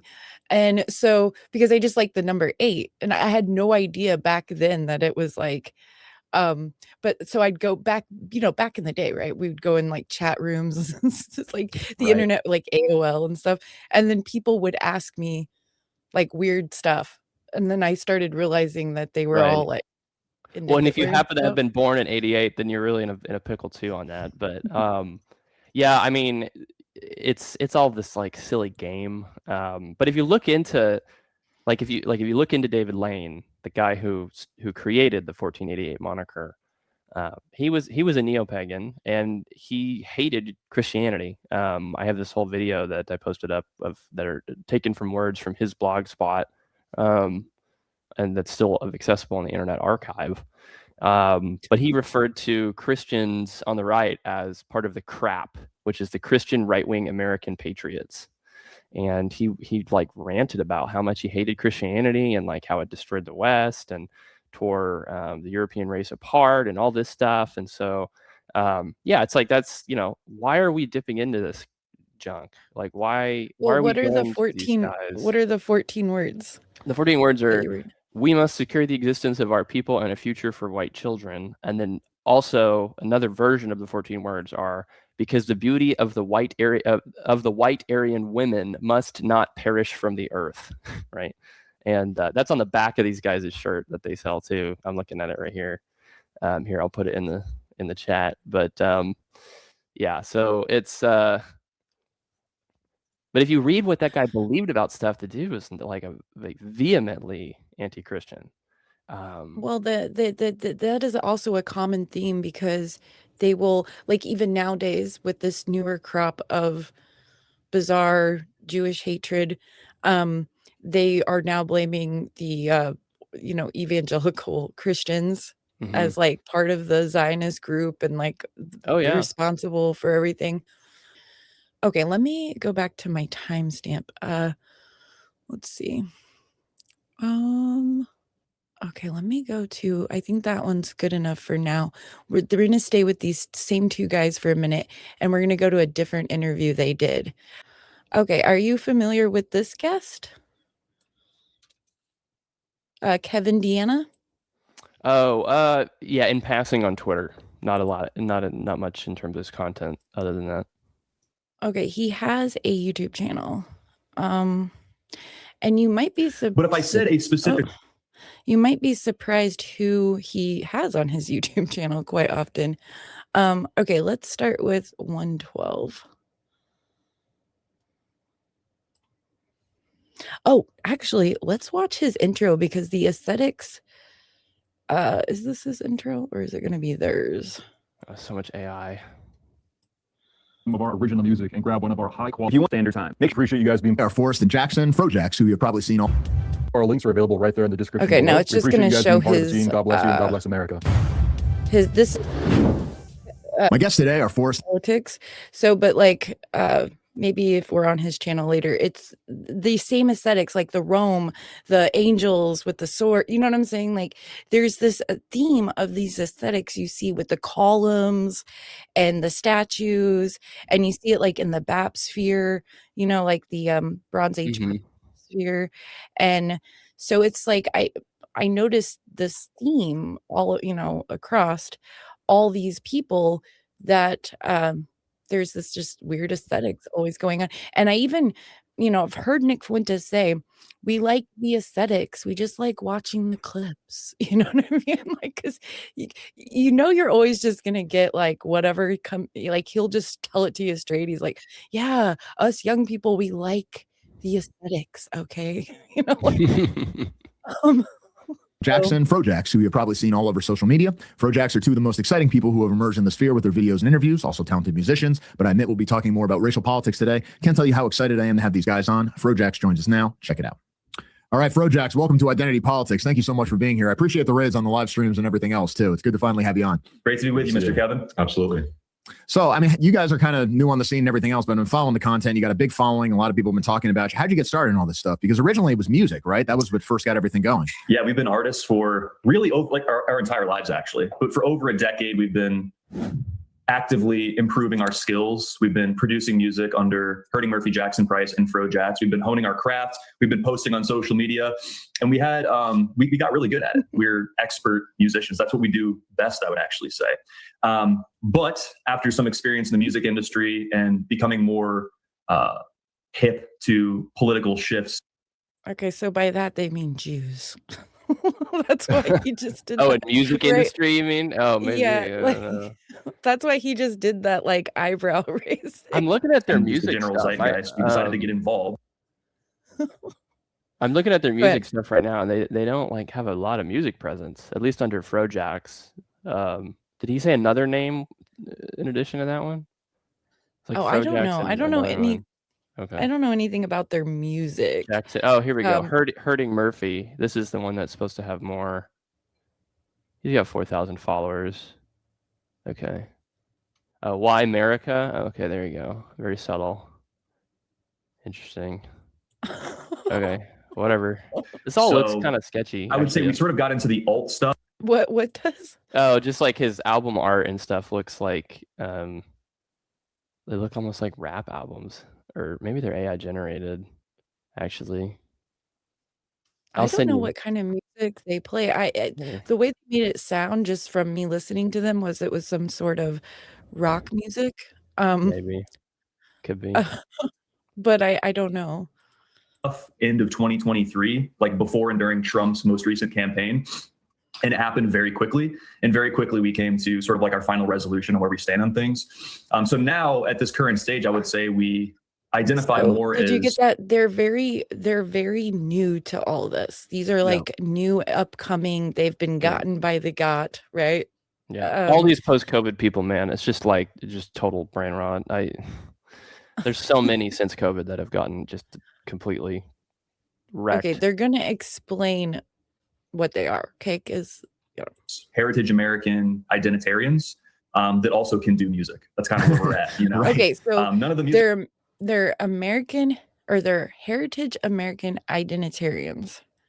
Now They don't want to say white. I don't know why they don't want to say white. Like in 2016, you could say white. I don't know why that's like why we need a slur for it now or whatever. You know. Well, there's a lot of white wouldn't. I don't know if white would. I think they want to narrow encompass it down even everything. more because they don't. A lot of these guys. One thing I've recognized, they don't even want an ethno state of just white people. They want an ethno state of their buddies from the internet, and they don't even really like that. The race doesn't even matter so much. They want a nation that consists of poltards. They want like 4chan users as a country. You know, and so that's maybe why they do heritage American, because there's white people that aren't heritage Americans because they're not like, you know, they're not in all the Telegram chats that I'm in or whatever. So, but anyway, you can keep going. Hold on, I've got to pull these stupid. Nothing ever like I don't know why everything makes everything so hard. Like, especially these stupid. But I made some charts because I've been trying to Okay, hold on. I've been trying to get the right ecosystem because it's so vast, like mapped out. So let me show you my autistic like, and I Your made yarn this. chart? Do you have a yarn chart? Is that what I'm about to see? No, it's not that crazy. Okay. But and I made this like way less crazy to show it to you. So this is my Okay. let me see, I'll make it big screen. Yeah. So we have center right and then just the right as you go farther to the right. And so I don't know how you define far right because I have my own definition that I realize was not the definition of everyone else. So when I started saying Right. when I started saying I'm far right, I got some questionable reactions. Oh, so you'd put MAGA further to the right than paleocons? This might not be exactly accurate. Okay, it's okay. We'll look at it just in terms of the sections. Yeah, so once you get past neoconservatives, where they could be like kind of like this, definitely MAGA could probably be in front of paleoconservatives, but in my AI and me prompting it, this is what they did. So no, you're good. But for me, far right is like farther to the center, like and this is how the media, this is how other people will talk about you if they don't like you on the right.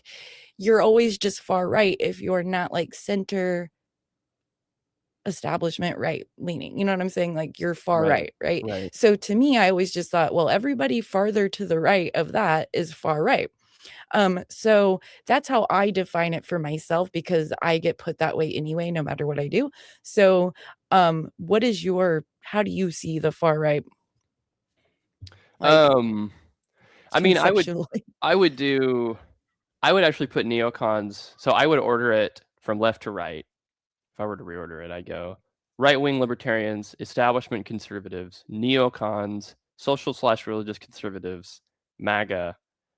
Well, actually, you know what? I put social religious. I put establishment conservatives, neocon, MAGA, social religious conservatives, and then paleocons. Because I think social religious conservatives are actually more right than MAGA. But again, these are all like there's economics, there's social beliefs, there's a million different things at play here. So I know these overlap too. Like people will be overlapping some of these groups, right? Right. Yeah, but I mean, the principles here I think are pretty accurate. I mean, yeah, the system is rigged against working class Americans, destroying national greatness by putting America first. Yeah, that's the MAGA thing. Sovereignty and cultural cohesion, protecting. Yeah, I mean, these are all those are all legit. The one end of this that has completely fallen out of favor in people's mind, which I think is probably to the detriment, is some of the libertarian beliefs have really become not vogue at all. Oh no, I've got them. I've got them on here too. So oh no, I this know you next do. one, Yeah. No, like I've got the radical. Oh, the I've radical got the ones in this radical next one. libertarians. There you go. I see there's less like of those 5 guys of now, though. I feel like there's not as many as of the like the anarcho-primitivist type guys like that. Michael Malice would be a Yes, yeah, he'd be in that. capitalist. Um, So then now farther right of the chart we just saw are these groups. And so and underneath, like I shortened this up for you because like literally under every single one of these categories, I have like several types of even that, you know. Yeah, I don't know if I would think of civic nationalists as being on the far right, but you are probably right that if they are actually civic nationalists, right, and that's not just a slur used by people who are Wignats. Well, I'm not saying necessarily it's bad either. Like right. far right, No, like I but understand. I'm like, Yeah, but I get that. how they're classified too, like, because a lot of civic nationalists that I've listened to that even go on like the Frojacks and debate them, they have some pretty radical ideas and are kind of closer to like Nick Fuentes than the Frojack brothers. Interesting. But like, they're still sort of like what I would be considered far right, you know. Well, nationalism is always going to have like that. That is true. An actual civic nationalist is going to be that. So that is probably belonging in that same zone. But yeah, people are just so dynamic with this. I mean, I'm in a lot of these different categories. Like for instance, Me most too. of these groups would be pronatalists too. I mean, a lot of these groups would also be pronatalist, but yeah, one of the most interesting videos I've ever seen, and it's super outdated at this But you point. have people that are actually like their whole identity is pronatalist though. That's Um, true. Yeah, you can so find people. like based camp with Malcolm and Simone, they're pronatalists, like that's what they're called, and I consider them pronatalists and also the tech right. How many kids do they So have? they're I don't know exactly, but she because they're techies, Oh, why? she froze all of her she froze several embryos, and she plans on using every one of them because she won't leave Oh her kids my. behind because that's unethical. But Oh, she okay. even She though they're Catholic? young She Catholic? no, no, no. Even though they were young when they got together, their marriage proposal had that she would freeze her eggs and that they would do or her embryos and they would do IVF, even though there was no I don't know exactly why she had that demand, but they're like techie right people. Mhm. And so they see this as a technology and but they're moral enough that they're not going to leave every one of their embryos behind because they see those as like legitimate human beings, children, because they're fertilized with each other, you know. Right. Well, and that's why I asked about the Catholic thing, because the Catholics and also broad They or have a more weird hardcore pro-life people are too. they have a weird Christian religion that I don't really quite understand, but I see no like super big dangers with it because they're Interesting. not really pushing it on people very much and everything. So I'm just kind of like, okay, whatever. And I can't remember what they call it, but it's quite odd. Like view of I think they almost look at the Bible as like like a technological See Christian I don't know, Science or something weird? yeah, maybe something like that. But Okay. so then okay, so radical liberals, they would be, you know, this new type of liberal that seems upset about everything and everyone all the time. They're very anti-war. They're like, you know, I think of like Dave Smith, Clint, whatever his name is. Starts with an M. I can't think of his I don't name. know. I don't know. Well, these are yeah, so they're just very like you know, and then but they'll have a blend, like, they'll be and then the post-liberals is who people like Joel Berry and, James Lindsay have the most issues with currently at the moment. Um, so they kind of, like, infight with each other on people who are post-liberals, and that's why they don't like JD Vance, because he's Right. kinda considered a post-liberal in a way. He's considered national conservative, post-liberal, like, he has overlapping he's also tech aligned, um, you know. Then I have 3.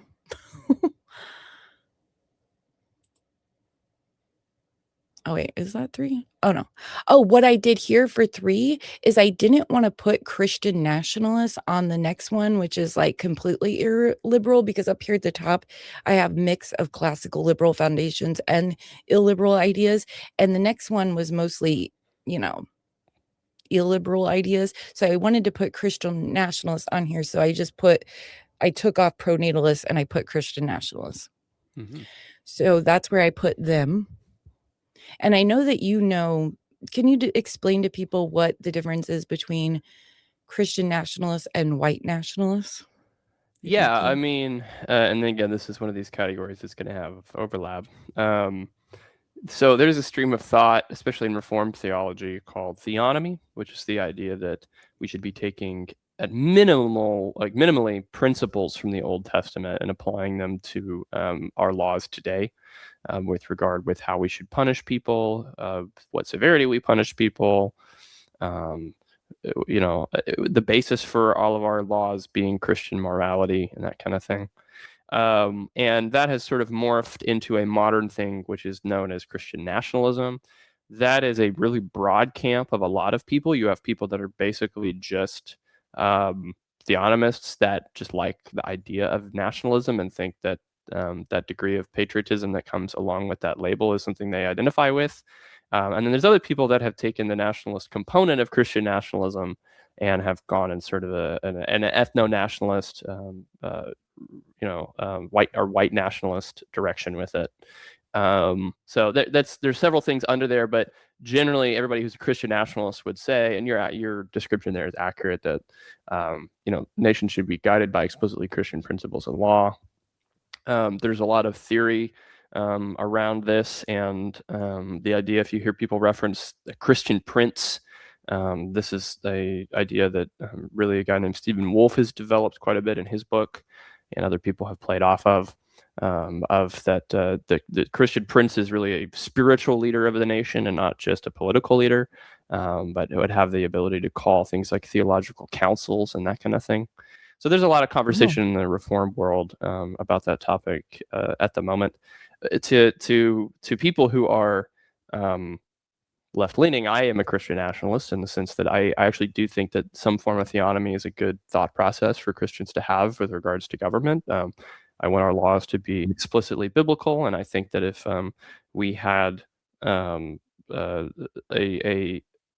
clear foundation of Christian theology at the root of the decision making of our country, that would be beneficial to everybody. But that's what Christian nationalism has come to mean in within the right is usually some combination of hardcore theonomy and, in some instances, like a white nationalism. It's kind of a soup right now. Joel Webbin would identify himself as a Christian nationalist, but so would Doug Wilson. And right now they really don't like each other. So yeah, it is a complicated topic. And also it seems like I said, like words will get adopted by these farther extreme groups. And then now all of a sudden you're sort of like lumped in with them. Okay, let's see. Now I have the next one is where it starts to get spicy. Okay, so now, as you can see, there's a blend of more liberal ideas. So there's more liberal ideas than there are the classical liberal foundations with these groups. And you have the far right, dissident. So it's still the far right, but there's the dissident right and then the hard right, which is where I put like these social nationalist types would be like what I call the hard right, because in the dissident right, you have people who are not like that at all. Like Adam Green, for example, isn't really a national socialist. I'd never see him talk about any kind of like that language or stuff. But yet he is considered dissident, right? And then you have this whole intellectual right that will like... It would be like Nick Land and like Moldbug. Those guys would be in there. Yeah. Okay. Yeah. And then like Agent Academy, or Academic Agent, people like that. Yeah. I know what you're talking about. So, and they actually will read things like Evola and other philosophers, but they don't take, as far as I can tell, they don't talk about them the way you see these other guys talk about them. So, and that's the pretentious right. You can rename them the pretentious right. Yeah, that's the thing with philosophy too. Like people can read philosophy and get like a French Revolution, and people can read philosophy and get an American Revolution. So it's like, that's right. So I have the America First Groyper style type, America First, and then white identitarians. I'm not sure if, I mean, Groypers they just straight up are white identitarians. But they are, I guess, a little bit more weirdly broad. Some of them are not white, so. Well, so I actually have more experience with the Groypers than any other of these groups, like as far as like a continued watching of the content for a longer period of time, and then also interacting with them on my various alt accounts, right? And they are very wide and very diverse. So sometimes you get like these urban types going on, and they're very like rapish type music style aesthetics. And then you also get just like normal, like sweet young men that are very polite. You know what I mean? So it's sort of like a huge mix. And then there's civic nationalists with him. There's a lot of podcasters that are consider themselves groypers that I have found and listened to, and they do not espouse, as far as I can tell, any of this like nationalist language where they're trying to do some like the people we're listening to today. And they don't believe that we should, kick out all other ethnic groups. Most of them don't. Now, there is overlaps. Of course, you only have so many people to listen to when you're into this kind of a content. So if you're listening to Nick Fuentes, you're going to probably end up listening to some of these other guys, and then they're going to influence you. And that is the case with that Joey Right. Oliver kid I told you about. That Well, I the think that problem. Arctos published his new book, which is very like the Mhm. struggle of us young white men or whatever. And he Right. started out with Nick Fuentes. So there's a huge dispersity of thought when it comes to the groypers, I've found. Yeah, I think you're right, and the problem also is that the Groyperism isn't really a cohesive ideology. I mean, like even what you have written there, believe that the U.S. foreign and domestic policy must prioritize American citizens above all else. It's like, yeah, but that's also like you could just say that about MAGA. Groyper just thinks it should operate differently. Really, the main thing that makes the Groypers come together at this point, given how much Fuentes has shifted and whatever Fuentes believes that week is what Groyperism is being anti-Israel. And even that has been distinguished more recently by Fuentes as being not just anti-Jewish, because he's gotten irritated at how the low quality the anti-Jew slop has become in his own audience. Right, because he doesn't believe in the conspiracy type stuff, right? So he believes that He's kind of shifted on that. He used to pretty heavily. yeah, I can imagine that because I think he grew up and he fell into all this stuff that Yeah. we've been talking about. He was And so having Destiny watch like loose change and stuff and like blaming the Jews for 9/11 not that long yeah, ago. I mean, and he was yeah. also like he's got a thing where he was pulling up Talmud passages and in my opinion grossly misinterpreting quite a few of them Oh yeah, they because of will. That's a memes thing. pretty Yeah, for recently. sure. Yeah, but you're right. And very lately there has been a shift, and I think he's trying to figure out which way the wind's going to blow because he does not want to be in this Jake Shields tier, Candace Owens slop fest that we're seeing go down right now. So Yeah, and I genuinely believe he thinks it's dumb. Like I genuinely believe him when he says that they're all oh no, retarded. yeah, I mean, and I've listened, and I was saying that long before Fuentes was saying it. So I welcome to the club, buddy.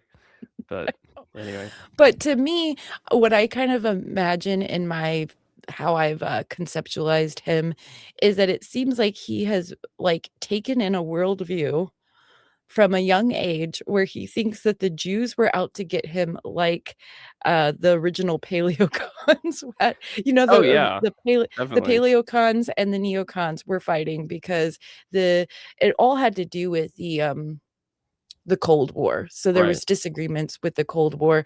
The neocons who were newer to conservatism, that's why they're called the neocons, wanted to continue to fight everybody in the world after we won the Cold War and put our bases everywhere. And paleocons wanted to come Hmm. back and and take care of our homeland and build up our homeland and all this stuff. And even some neocons wanted to do that too. It wasn't like it was across the board. But then the paleocons and the neocons started arguing about this. And then the paleocons became more like, because so many of the neocons were Jewish. Just not like, I'm not trying to like be crazy. It's just that's history. They came out of the Hmm. left because they were upset that the left became more left and then didn't back Israel in the 1967 war. So a bunch of Jewish intellectuals and others, it wasn't only them, but like flooded into the conservative right. And then they kind of like wanted to take over and shove the paleocons out, which then made the paleocons become aggressive about these Jewish people taking over our movement. And then, so I feel like Nick Fuentes has like internalized that because he thinks that Jews held him down when he first started his career, for what he feels like was asking basic questions about Israel. And then, so he, and whether this is true or not, this is how I really believe he has internalized his Believes it. worldview. Yeah, yeah. And so he has this thing with that I see he's like more of a paleocon because he gets really upset that the the GOP is not like ever doing what they say over and over, and we keep voting for them. You'll hear him say this. We vote for them over and over and over again, and they never do what they say they're going to do, on and on and on. And so I really think he just wants to like make them. I don't think he wants to like have like a Hitler in place or like ban all black people or Right. whatever, Right. even though he's very edgy and he'll say really edgy stuff. I actually don't get the feeling of that from him like these other people. So, Well, and I know he's been crazier in the past, but right. that's sort of my view on him at the moment. Well, and I don't know to what extent it's even legit that he was abused by Shapiro or whatever. I mean, Shapiro recently went on a podcast and was like, I don't even remember any of this at all. And I think saw that. it's very likely that it was kind of an offhanded thing that he said to him on Twitter and it like pissed him off. But the thing is, you can tell because Fuentes was raised on the internet. You can tell the ideological streams from stuff like Europa and those documentaries and stuff that he ingested. And I mean, like I said, even showing guys the Loose Change documentary and other stuff about 9/11. That all is from that culture and that zone. And so it would make sense that he would take all that and it would be part of his identity. I don't really buy the I don't know. So growing up and looking at like the Tea Party boomers, they had all the same complaints about the right that the Groypers do. Like Fuentes, like we keep voting for him, and they never do what we want to do, yada yada yada. The Tea Party had that reaction, and then they changed the electoral politics. They didn't go and vote for Democrats, and I actually think, Oh yeah, like that's the dumbest idea in the entire world. Like, yeah, and people have said though too, like you said a second ago, like we've been losing our whole life. I don't believe that. I think we've shifted culturally to the right since 2016. Oh, I do too. I totally see like a whole change in the landscape. I feel like things are getting better on the right. Yeah. I feel like they're being way too negative about.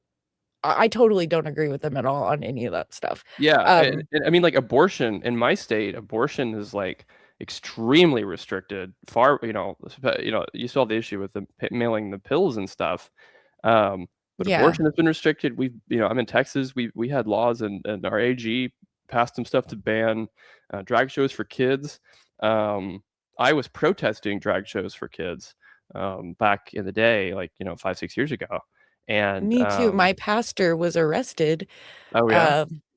Yeah, like he's like the most mild-mannered dude ever, and like he went, and I don't live where I used to anymore, so this was Right. back in the day, but he went to the thing, and we had a magazine, so he had like a press pass, and they wouldn't let him in. They had snipers pointing down at us like from the roof of the library. I mean, Wow.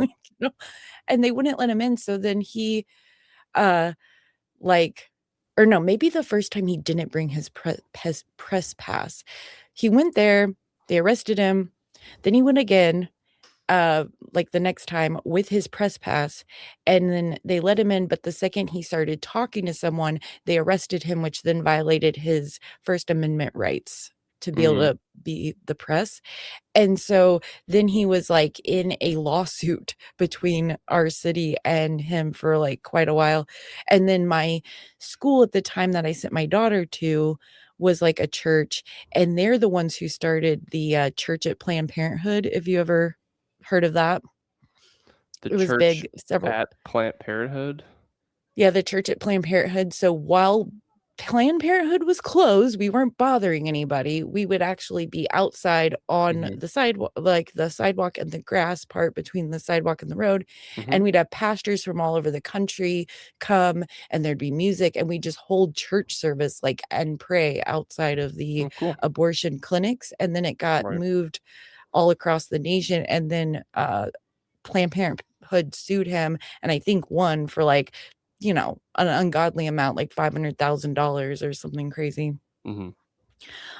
So, but, and they sued my daughter's little church too. So, Wow. yeah. No, I didn't hear about that specifically, but yeah, speaking about things getting better, abortion in our state's been greatly restricted, but and even the protesting of the drag shows and stuff, like they passed some laws in Texas that banned that, like those sorts of sexual displays for children. Yeah, And it's I know people that are downstream from in culture. Like, you yeah, have I to know people that are change in the culture activism, and like full-time activist like jobs for different organizations here in Texas, and they've like, kind of to their credit, worked their way not out of a job, but like to a position where they have less to talk about because we've really beat the left culturally in some of these ways. There's some areas where we haven't, and stuff like gay marriage needs to get reversed at the federal level. We have a route to do that with the Supreme Court, with some of the presuppositions that have been put in place with the Roe v. Wade overturning. But yeah, I just don't buy this doomer thing. I don't buy the doomer thing. I don't buy the we gotta vote for Dems. Like, I don't believe Zog exists. Really, I think that's all just a bunch of crap. oh, I And know. It's so it crazy. just distracts everybody from actually doing beneficial things and promoting righteousness in the nation. So Yeah, I totally agree with that.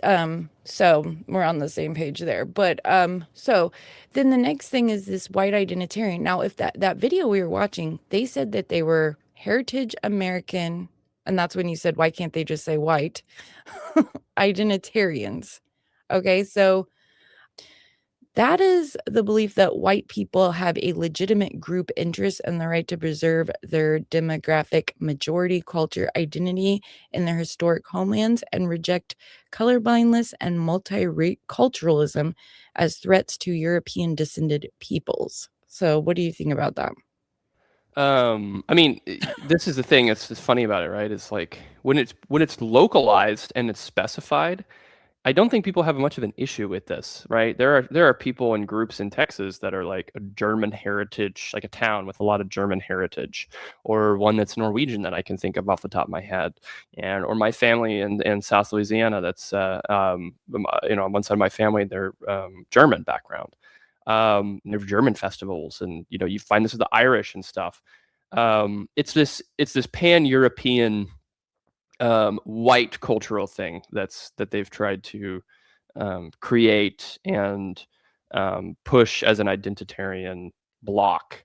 And I just don't think white people identify as that. Like, white people, as much as they understand themselves to be white, largely historically just because of how that would be compared to blacks in the US, they don't really identify as white people in that way, right? And they would much prefer, I think, to be seen as having German heritage or something like that.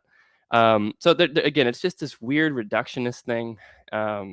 There's definitely a case to be made against the mass migration, and that's one of the reasons I'm in favor of a immigration moratorium, is that the cultural impact of having tons of people from all over the world come here is just really bad for everybody involved, including the people that come here. But Yeah.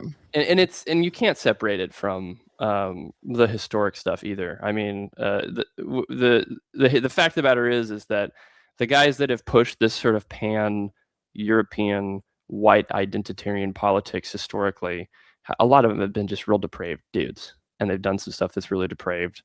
Now, that people have made the case that's like, well, the founding fathers, like, well, that was more specifically also Anglo-Saxon. Like I said earlier, it's not even just that excludes Germans. So they're really looking at a very specific viewpoint that only existed in like the early to mid 20th century, and trying to extrapolate from that this whole thing that I don't think white people even really want. No, white people do not see themselves this way. And there's no big, like, any kind of, uh, any signs that there is like any, that on a mass scale, white people want to tribe up in such a way, Right. as that. It's just not, as Americans, we just aren't that way. It's, And they resent but white people for that, by the way. Like if you talk to a oh, lot I of these know. identitarians, Yeah. they resent their own people for not having the vehement, specific type of group consciousness like they want them to have. And you can find the same thing like in Black groups where you have some guy that they view as an Uncle Tom or something like that. Same thing. They it's it's a collective bargaining thing, and the fact that whites really aren't willing to participate in it, like at the level that they're trying to make it happen, I think has something to do with the religious values of white people in this country as well. But Exactly. anyway, So on this chart, you have preliminous. I forgot to make all this black. I can't say this word. Can you say it if you can see it? Pre, perennialists. yeah, Yeah, an yeah. esoteric traditionalist. Now, this is where Richard Spencer would fall into now with him being an Yes, and Apolloist. also, yeah, he would be more in that realm. Guys like Erval, the guy that runs the Return to the Land, the Yep. the white exclusive trailer park or whatever in Arkansas. I'm Is like, it dude, Arkansas or Alabama? I think it's Arkansas. it's Arkansas, but like Uh, the thing, and they're being sued by a Jew now, which oh I don't know man, why the Jews just give them endless like yeah, things. it's Like it's like just ignore them yeah. for the Leave them love of God. alone. Leave them alone. But Yeah, it's it's like, stupid. dudes, you know that you can move to an all-white town. Yeah. Like, they still exist in America Well, without segregating. it's funny too, like I watched that, and then I immediately after watching I watched the Channel 5 documentary where they went and talked to the guys at the Return to the Land. They interviewed them, and I watched that, and then I immediately after that went and watched this documentary about Orania, which is in South Africa, and it's an Afrikaans Dutch reformed colony that's all white people down there, and Yeah, I've had, that, Frank Zaz I can't say his last name, Zabu or guy, he interviewed Jerry Taylor. I have some of those clips pulled up, and oh, they I know talk you're talking about that. about the intellectual, the African man that's the intellectual guy. Yeah, Yeah, yeah. I like him. Yeah, I haven't watched his stuff extensively, to be honest with you. But anyway, they go to Orania, and a lot of these guys in the States, the Wignite guys will hold up Orania. And I'll be honest though, Arania is pretty normal. Like you watch that and you're like, oh, these are like very normal people. And like I don't really get the sense that the guys living in Arania right now have this like serious racial vindication or anything like vindictive nature. But to contrast those guys and their temperaments and attitudes to to the Return to the Land guys in Arkansas, it's just crazy. Like it's just so much trashier. It feels so much more forced. They're all very weirdo people, and the Irania people are just very normal. A lot of them were born there, and I think part of it is that the Iranian people have a culture outside of like the internet's interpretation of whiteness. Like they're Dutch. Right. They're Dutch Reformed. They all go to the Dutch Reformed church. They have like a Dutch background. A lot of them speak Dutch. And that doesn't exist at Return to the Land. What Return to the Land is like everybody who likes the same Telegram channels gets together and lives in shacks, and that's just not the same thing, you know. But The next is like neo-Nazi National Socialist, and I took all this out, but underneath of it would be Blood and Soil Christians, which seems to be like your kind of like field of study because you do a lot of the pastors, right, that are adopting these strange things. Then the syncretic third position, which is like MAGA socialists or MAGA communism, things like that. There's what is it called? The National Bolsheviks, like party in America and stuff like that. And then I have, because I'm not done with all this, but I have this external influences, which are Eurasianists, possibly. I really don't think it's that big of a thing. Other illiberal nationalist ideas from like out of the country, sovereign nationalists from out of the country, and then you have weird acceleration groups that are like in Ukraine and Russia and stuff that influence this online field. So I can remove that now. Okay, let's see.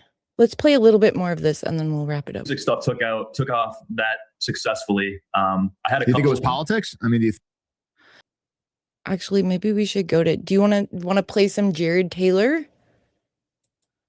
Yeah, we could play some Jared Taylor. So do you know who Greg Bonvino is? Yes. Did he interview Taylor? Okay, so Greg Bonvino was on let's see. Here we go. So this is the identity politics. Oh, gosh dang it. I understand. Oh, I Hopefully it didn't doesn't realize make he me- was on that. That's crazy, actually. Okay, so recently Bonvino went to the Remigration Conference, the second annual one in Europe, and spoke there, which is this like really got a lot of people, could be like white, any kind of like nationalist type stuff, because they're trying to get all the immigrants out, right? And so you're going to draw in a lot of people. And Jared Taylor also spoke there too. And then he showed up on. So this guy's channel is called Identity Politics, by the way. And there's all kinds of people who come on his show, which is pretty surprising. the choice is this: we reconquer America or we submit to being a conquered population. That is the choice. There is no other, and our time is running out. So dramatic. Hey guys, quick reminder before we continue. You can follow Identity Politics on Rumble, White Membership. My guest today is someone who's been waging the fight to reconquer America really his entire career. Greg Bovino is the former commander-at-large of the United States Border Patrol and one of the strongest voices for immigration law enforcement. He recently spoke at the Remigration Summit in Portugal and has emerged as an independent political force here in the United States. He joins us here now at Identity Politics. Check it out. Well, it's a real honor and a pleasure to have you with us here, Commander Bovino. Thank you so much. And thank you, before we even begin, thank you so much for what you've done for our country over so many years. But I want to jump right into it because obviously this is the biggest issue, I think, on the MAGA base right now, which is the president ran on mass deportations. There's a lot of things to be very happy about with President Trump's immigration record. We see more proof of it every day in terms of basically the shutdown of what happened at the southern border. Okay, so I just wanted to show you that he was actually on his channel. Now let me go to this other. I want to show you something with the Rebecca girl, because And you're saying I wanna Bovino ask- spoke at a conference with Taylor, is what you're saying. Okay, but they didn't have an interview. Taylor was there, but Taylor goes on this guy's show too. Like, so, Oh yeah, I know I'm sure he does. Yeah. okay, let's see. Okay, do you know Is this who that blonde Devin? chick from Twitter that you were showing me earlier? Yeah, I know Devin Stack as well. Yeah, so she has this show with Devin Stacks called The Reset. Oh, they do this consistently together? Or no, this one's Outlaws. Okay. Yeah, Devin they is do this consistently. Devin is also vehemently anti-Christian. Yeah. Yeah, if you hadn't like turned every educational institution into some babysitting facility for, maybe this wouldn't be a problem. Maybe How this is that wouldn't be a on fucking YouTube? problem, huh? How are they And not so getting out because they YouTube all for fucking I don't know. Wow. I see it everywhere. Like when I'm watching these people's not just them but others. It's crazy that Get this on YouTube some doesn't immediately take that down. That's very wild of me. I censor the crap out of my stuff, and my World War II videos get got sometimes. I know, it's crazy. Yeah, I wow. know, it's wild. they get really. I have a story about this personally. This is a couple years ago. I went out. I was going a little crazy because I live out here in the middle of nowhere, and I drove out to like some random bar in like Nowhereville, and there was a cattle rancher that was at this bar, and usually because I was kind of new in town, it was like kind of close to around when I first came out here. In fact, this is before I'm gonna COVID. speed it up more. And I was still Okay. like in hide my power level mode because there's not a lot of people out here, and I don't want them to be like, well, that's where the racist lives, honey, and stuff like that. And so I was just kind of like, trying to keep it. But I think I'd had a couple beers, and so I was feeling a little less, in power mode, hiding mode. And this guy was talking about Trump and how he liked Trump and all this other stuff. What year was this? This would have been, it's probably about 4 or 5 years ago. So this would have been maybe right before COVID, while Trump was president still. And so I'm talking to this guy, and he has this cattle ranch, and he starts talking about, even though after he just finished talking about how he loved Trump and he wants to deport people, whatever, he starts talking about how he hires illegals to work at his ranch. And I was like, and I got mad at him, and I started telling him like about basically about demographics and about about race and IQ and stuff like that. And he got really mad at me, and because he tried to tell me that like, oh no, we're all the same. That's racist shit. And I said, are cows all the same? And he got really quiet. I love the like, transition. oh yeah, from so there's different breeds of cows then, huh? Where there's some cows that are better for milking, and then there's some cows. I love that. I would love to have seen how the conversation progressed from I hire illegals, but I also want deportation is too. Now we're talking about the psychometric data on racial groups. Like that's just so wild to me that was seemingly where he went in that conversation very quickly. So anyway, you can continue. That are better for butchering, right? It's not just one cow, right? The industry doesn't just have like one kind of cow. Like you spend a lot of money on fucking bull semen, don't you? And he got real fucking quiet. He's like, oh, that's weird, huh? So like that only exists. Breeding only exists with like cows. Like that doesn't extend out to like the rest of the animal kingdom. And almost got in a fight. And that was kind of fun. It's crazy that there is a bar, that there's some guy out there who got to sit next to drunk that. Okay, and then isn't that crazy? You could talk about that while I look for this next timestamp on this video. Oh, I mean, listen, these guys, I don't know what to tell you. I mean, so Devin, these guys that are not Christians like Devin Stack, I mean, I understand them being like that, frankly. Like if you don't believe that if you don't believe in the Imago Dei, you don't believe that human behavior is fundamentally spiritual and not just a result of blind evolution and genetic, processes, then yeah, sure, whatever, dude. But I mean, I just don't have that worldview that he does. Yeah, so that's kind of what I think it was collapsing for God, that scared me. I think it is like because they don't believe in God, right? So like they don't. Well, humans are cattle, like he just told you. Humans are I know, cattle. like they human behavior is don't, like cattle. But she's a Catholic. They're just not connecting the dots. But nobody's made them connect the dots. That's one of the things I try to do with my account is point some of that out. And like I had so many people when I posted talking about the 1488 thing. When I would send that to people who were like posting the 1488, and they're like, I had no idea that David Lane was like a vehemently Christ-hating neo-pagan. Like, yeah, dude, like they just don't care because their ideology is not based on Christianity, even if they identify with it. They're idolatrous. They are race idolatrists.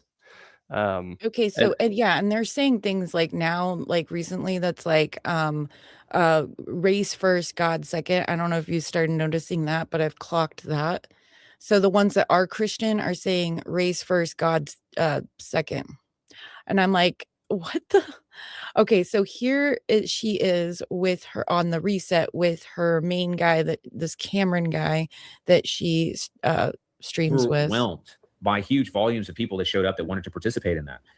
I'm willing to bet that we would experience exactly that today because the ethnic consciousness, the racial consciousness, I think is on the cusp of surging. It just needs an outlet. And that's what we've got to do. We've got to create that outlet so that the rest of the white population feels comfortable, feels safe, that they can express the same views that we have.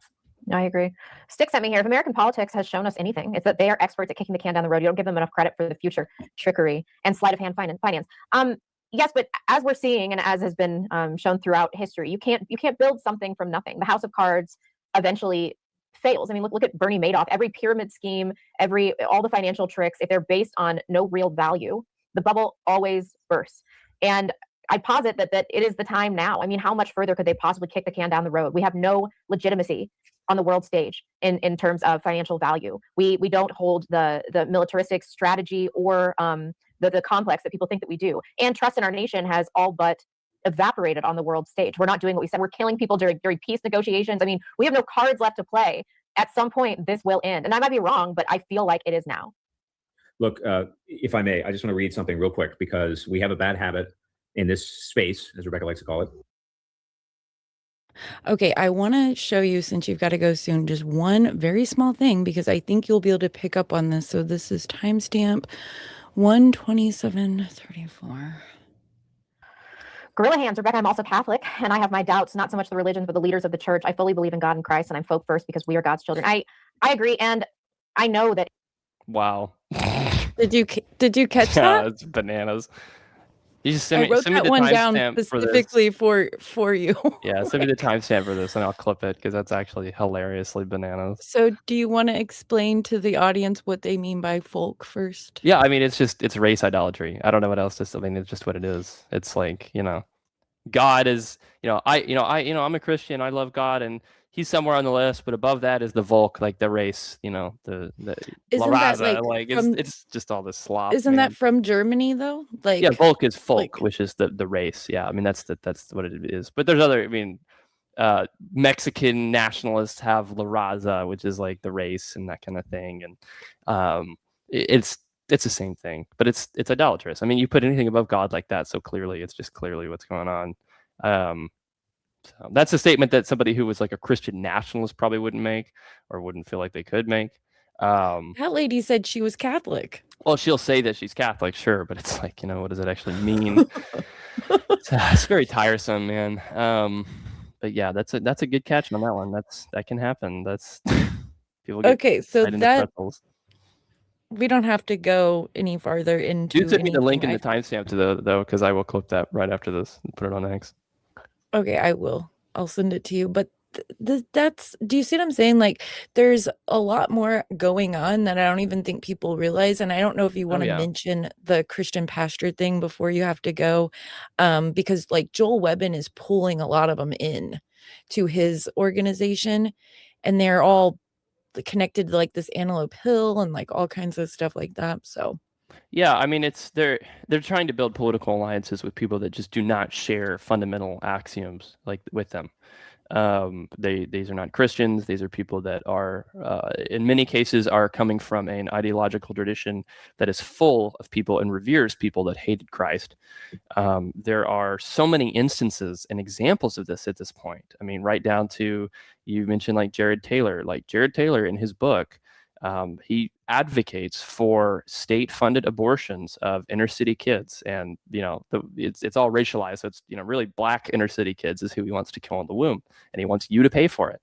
That's in his book, and he's over here talking to Joel Webbin and having this great conversation, and they're calling him a jolly old man, and how long he's been in the fight. That's so great. We should all honor that. It's like, no, guy wants to murder black kids. And this is just no. I almost forgot. Oh no. Do you know how? So you know how you're like, who are the 100 million that they want to deport? Oh yeah. And you're like, I can't get anybody to answer. Well, I found that answer for you if you want to hear it. Okay, sure. Lay it on me. Is it everybody post 65 or whatever, the Immigration Act? No. Let me see. This is an intra-racial topic, and never accept a non-white person trying to tell you what a white person is. But I do have an answer. If you cluster genetically with European populations, with the exception being significant Jewish admixture, which I can... I'm going to go a little bit further. We bleep Jewish. 24% European admixture on average is like, he has the equivalent of a fully white. This is an intra-racial topic, and never accept a non-white person trying to tell you what a white person is. But I do have an answer. If you cluster genetically with European populations, with the exception being significant Jewish admixture, which I can get to, then you are a white person and you are largely, reliably assimilable to Western culture. The second part is, if you belong to that genetic cluster and you have heritage dating back to the founding stock, then you would be what we would call a heritage American.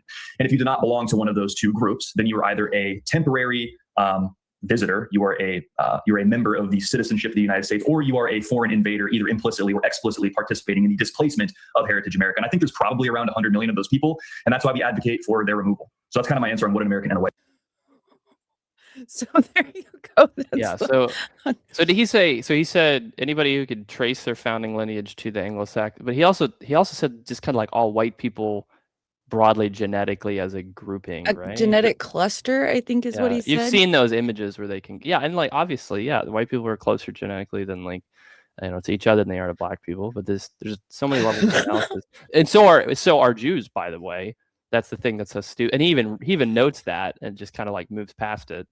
But like I think he Jews brings are, it up later, but yeah. like he brings up how they have some portion of Germanic, European admixture to their DNA or Oh, whatever. But tons. Yeah, I mean, this is the yeah, thing that's so ridiculous about this entire like, and but like we advocate for the removal. What do they want that's to? what their answer is. They literally want Yeah. to remove. Oh yeah. And it's the same with the girl we were watching and those people. They want to remove they believe it's probably around 100 million people that are black, Mexican or, Hispanic. Well, they don't want to just Uh, DNA test everybody either. If you ask them how they want to do it, you're like, "Hey, do you want to make the largest DNA database in the history of the planet of everybody?" And they're like, "No, that sounds horrifically traumatic." It's like, "Well, what do you want to? How are you going to do this? And how are you going to do this in a way that doesn't create a race war that like kills everybody's children and like ruins the country? Like, the only people that can advocate for stuff like this are people who don't have anything real to live for and don't have communities and families and anything that they like don't want to see go up in the flames of a massive hellscape race war. Like, it's just the well, most misanthropic and retarded yeah, thing. And they won't that have these one conversations. Like, pastor, they won't talk about that. But who anyway, was that pastor guy that recently, that's Dale Partridge or is that him that that's was one of like them. There's saying quite that a few of them. Cain, we Oh, were he's just trying to talking bring about back this. the curse of Ham. Is that what you're talking about? Yeah, he Yeah. was saying that black people and there were these other dudes too, like the Stone Choir dudes or whatever that were saying Yeah. that black people can't even be like sanctified. Yeah, so Stone Choir is a excommunicated Lutheran sect of guys that are basically as white nationalist and white supremacist as you can get before they become Christian identity, which I don't want to go into, but that's a whole nother crazy thing. Oh, that's like a Um, show in of itself. yeah, so that's a whole nother thing. But anyway, these guys are super out there, and Corey Maller, who's one of the guys on that Stone Choir podcast, he believes Hitler is a Christian prince, and they have a whole episode about how Nazi Germany was a glorious righteous state and all this stuff. And anyway, what happens these days is Corey Maller and Stone Choir, they come out with an episode on some topic, and they've done one on the curse of Ham in Genesis 9. And that has been picked up like a year. Those sort of ideas get picked up a year or two later and repackaged by NXR, Joel Webben, and Dale Partridge, and all those guys, all those clowns, and then sort of laundered and sold into the church. And they are doing that right now with the idea of the curse of Ham.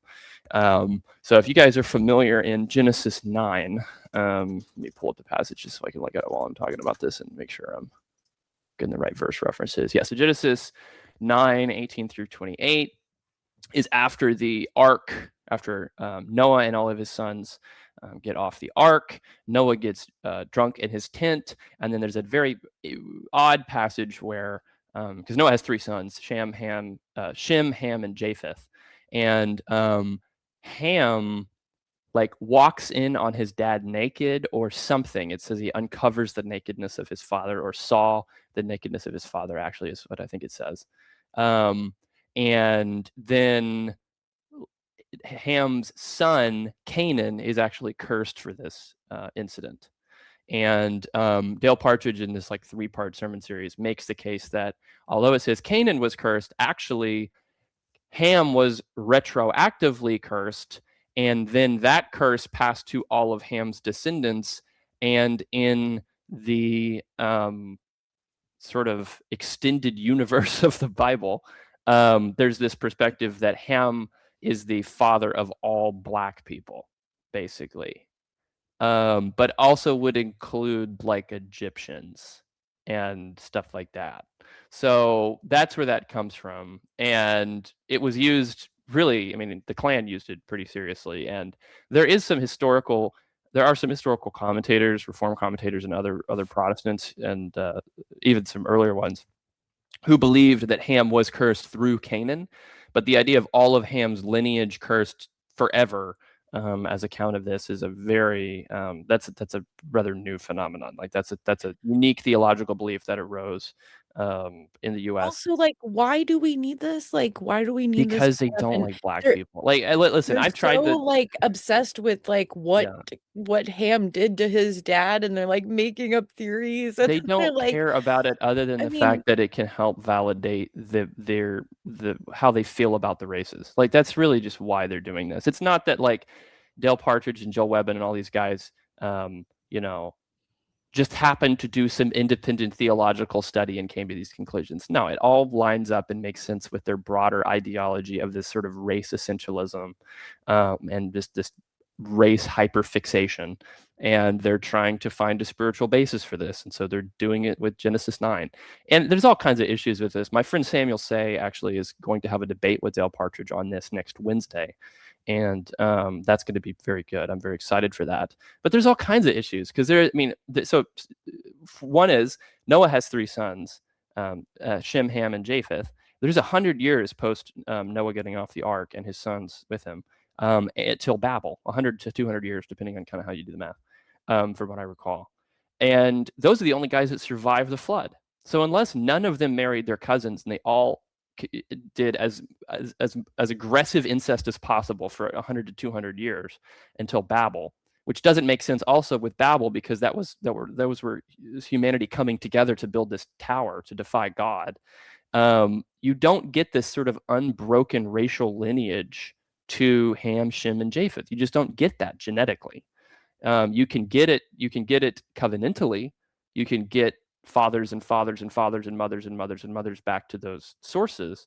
But the idea of this some sort of unbroken racial genetic lineage back to Ham exclusively or Japheth exclusively or Shem exclusively just does not make sense with the text of the reality of human mixing and how that would have worked.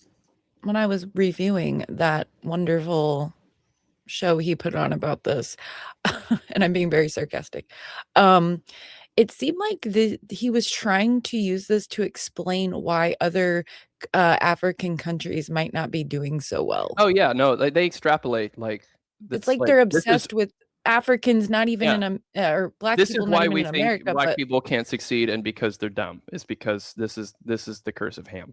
That's what it is, and we're always going to be better than them on the basis of this curse, and it's by definition immutable because of because your genes are right. So, and they don't. I mean, they couch it in a million different frameworks, but that's fundamentally what they're saying, and I think it's completely anachronistic and totally post hoc to apply that to scripture. And it would make sense why the guys that have this racial fixation and I believe idolatry would be trying to do this, but that's what they're doing. So I'm excited for that debate next week. I think it'll be pretty good. Yeah, so. that sounds awesome. I think of the Bible verse not to go down endless genealogies. You know what I mean? That's Like right, we yes. don't need Yep. to worry about this kind of stuff. We don't have to wonder, about everyone's race all the way back to Ham. And, well, what's so crazy about all of this as well is like one of the 5 points of Tulip, which is the center belief of Reformed theology as formulated by John Calvin, is total depravity. And this is the idea that outside of common grace, divine common grace, and our indwelling of the Holy Spirit, which is something that we don't control. It's that God picks us out and elects us to salvation, and the Holy Spirit comes and inhabits us and sanctifies us. There is like people aren't good, right? Like there's no like nobody is more righteous than another person by default. We're all totally depraved, and that's like a fundamental and it can pillar happen of Reformed so theology. You can become depraved so quick and so fast. You see it with like true crime and stuff. People can just fall into it like so quickly. It happens. Yeah, in the Reformed perspective, unmoored from what we would call common grace, people will just do every single sinful thing they can imagine, and the only thing restraining that is common grace. And then in Christians, it's our regeneration through the Holy Spirit, through Christ, who comes into our hearts and transforms us and sanctifies us. And none of that like, none of these pastors talk about that kind of thing, like, and how that would interplay with what they're proposing with regards to race and behavior. They're just ignoring that entirely. I mean, like, the gospel is the solution to evil, right? And they don't act like it. They don't live like it, right? And people are recognizing this, and this is why there's this big gulf between, like, all these Christian nationalist pastors and people that go to church in real life. I mean, there's lots of people at my church that are aware of these broader political movements and Christian national labels and stuff like that, and they're baffled by it because they're like, this is so weird. Like, these guys don't talk like Christians, they don't sound like Christians, their values don't line up with any Christians they know. It's a bizarre thing, and I think over time we're gonna see more and more of a response from little o orthodox and institutional Christianity to this kind of thing. And what we're really seeing are the early foundations of a bunch of smaller cults. We're going to see smaller little sects spin off of this sort of thing and form their own insular communities, and they'll get labeled, and we'll have apologetics formulated for dealing with them. But it's a cult is really what it is. So Yeah. Well, it was so wonderful talking to you. I'm sorry it's so long. A lot of my videos are really long just by the way no, that that's I okay. structure them. I'm so glad you came and we had this conversation, and I hopefully you'll come back. I'm excited to see what you're gonna do in the future. I feel like we had a good conversation. Yeah, Um, thanks for having me. you're welcome, and I will see you guys next time on The Eclectic Journalist.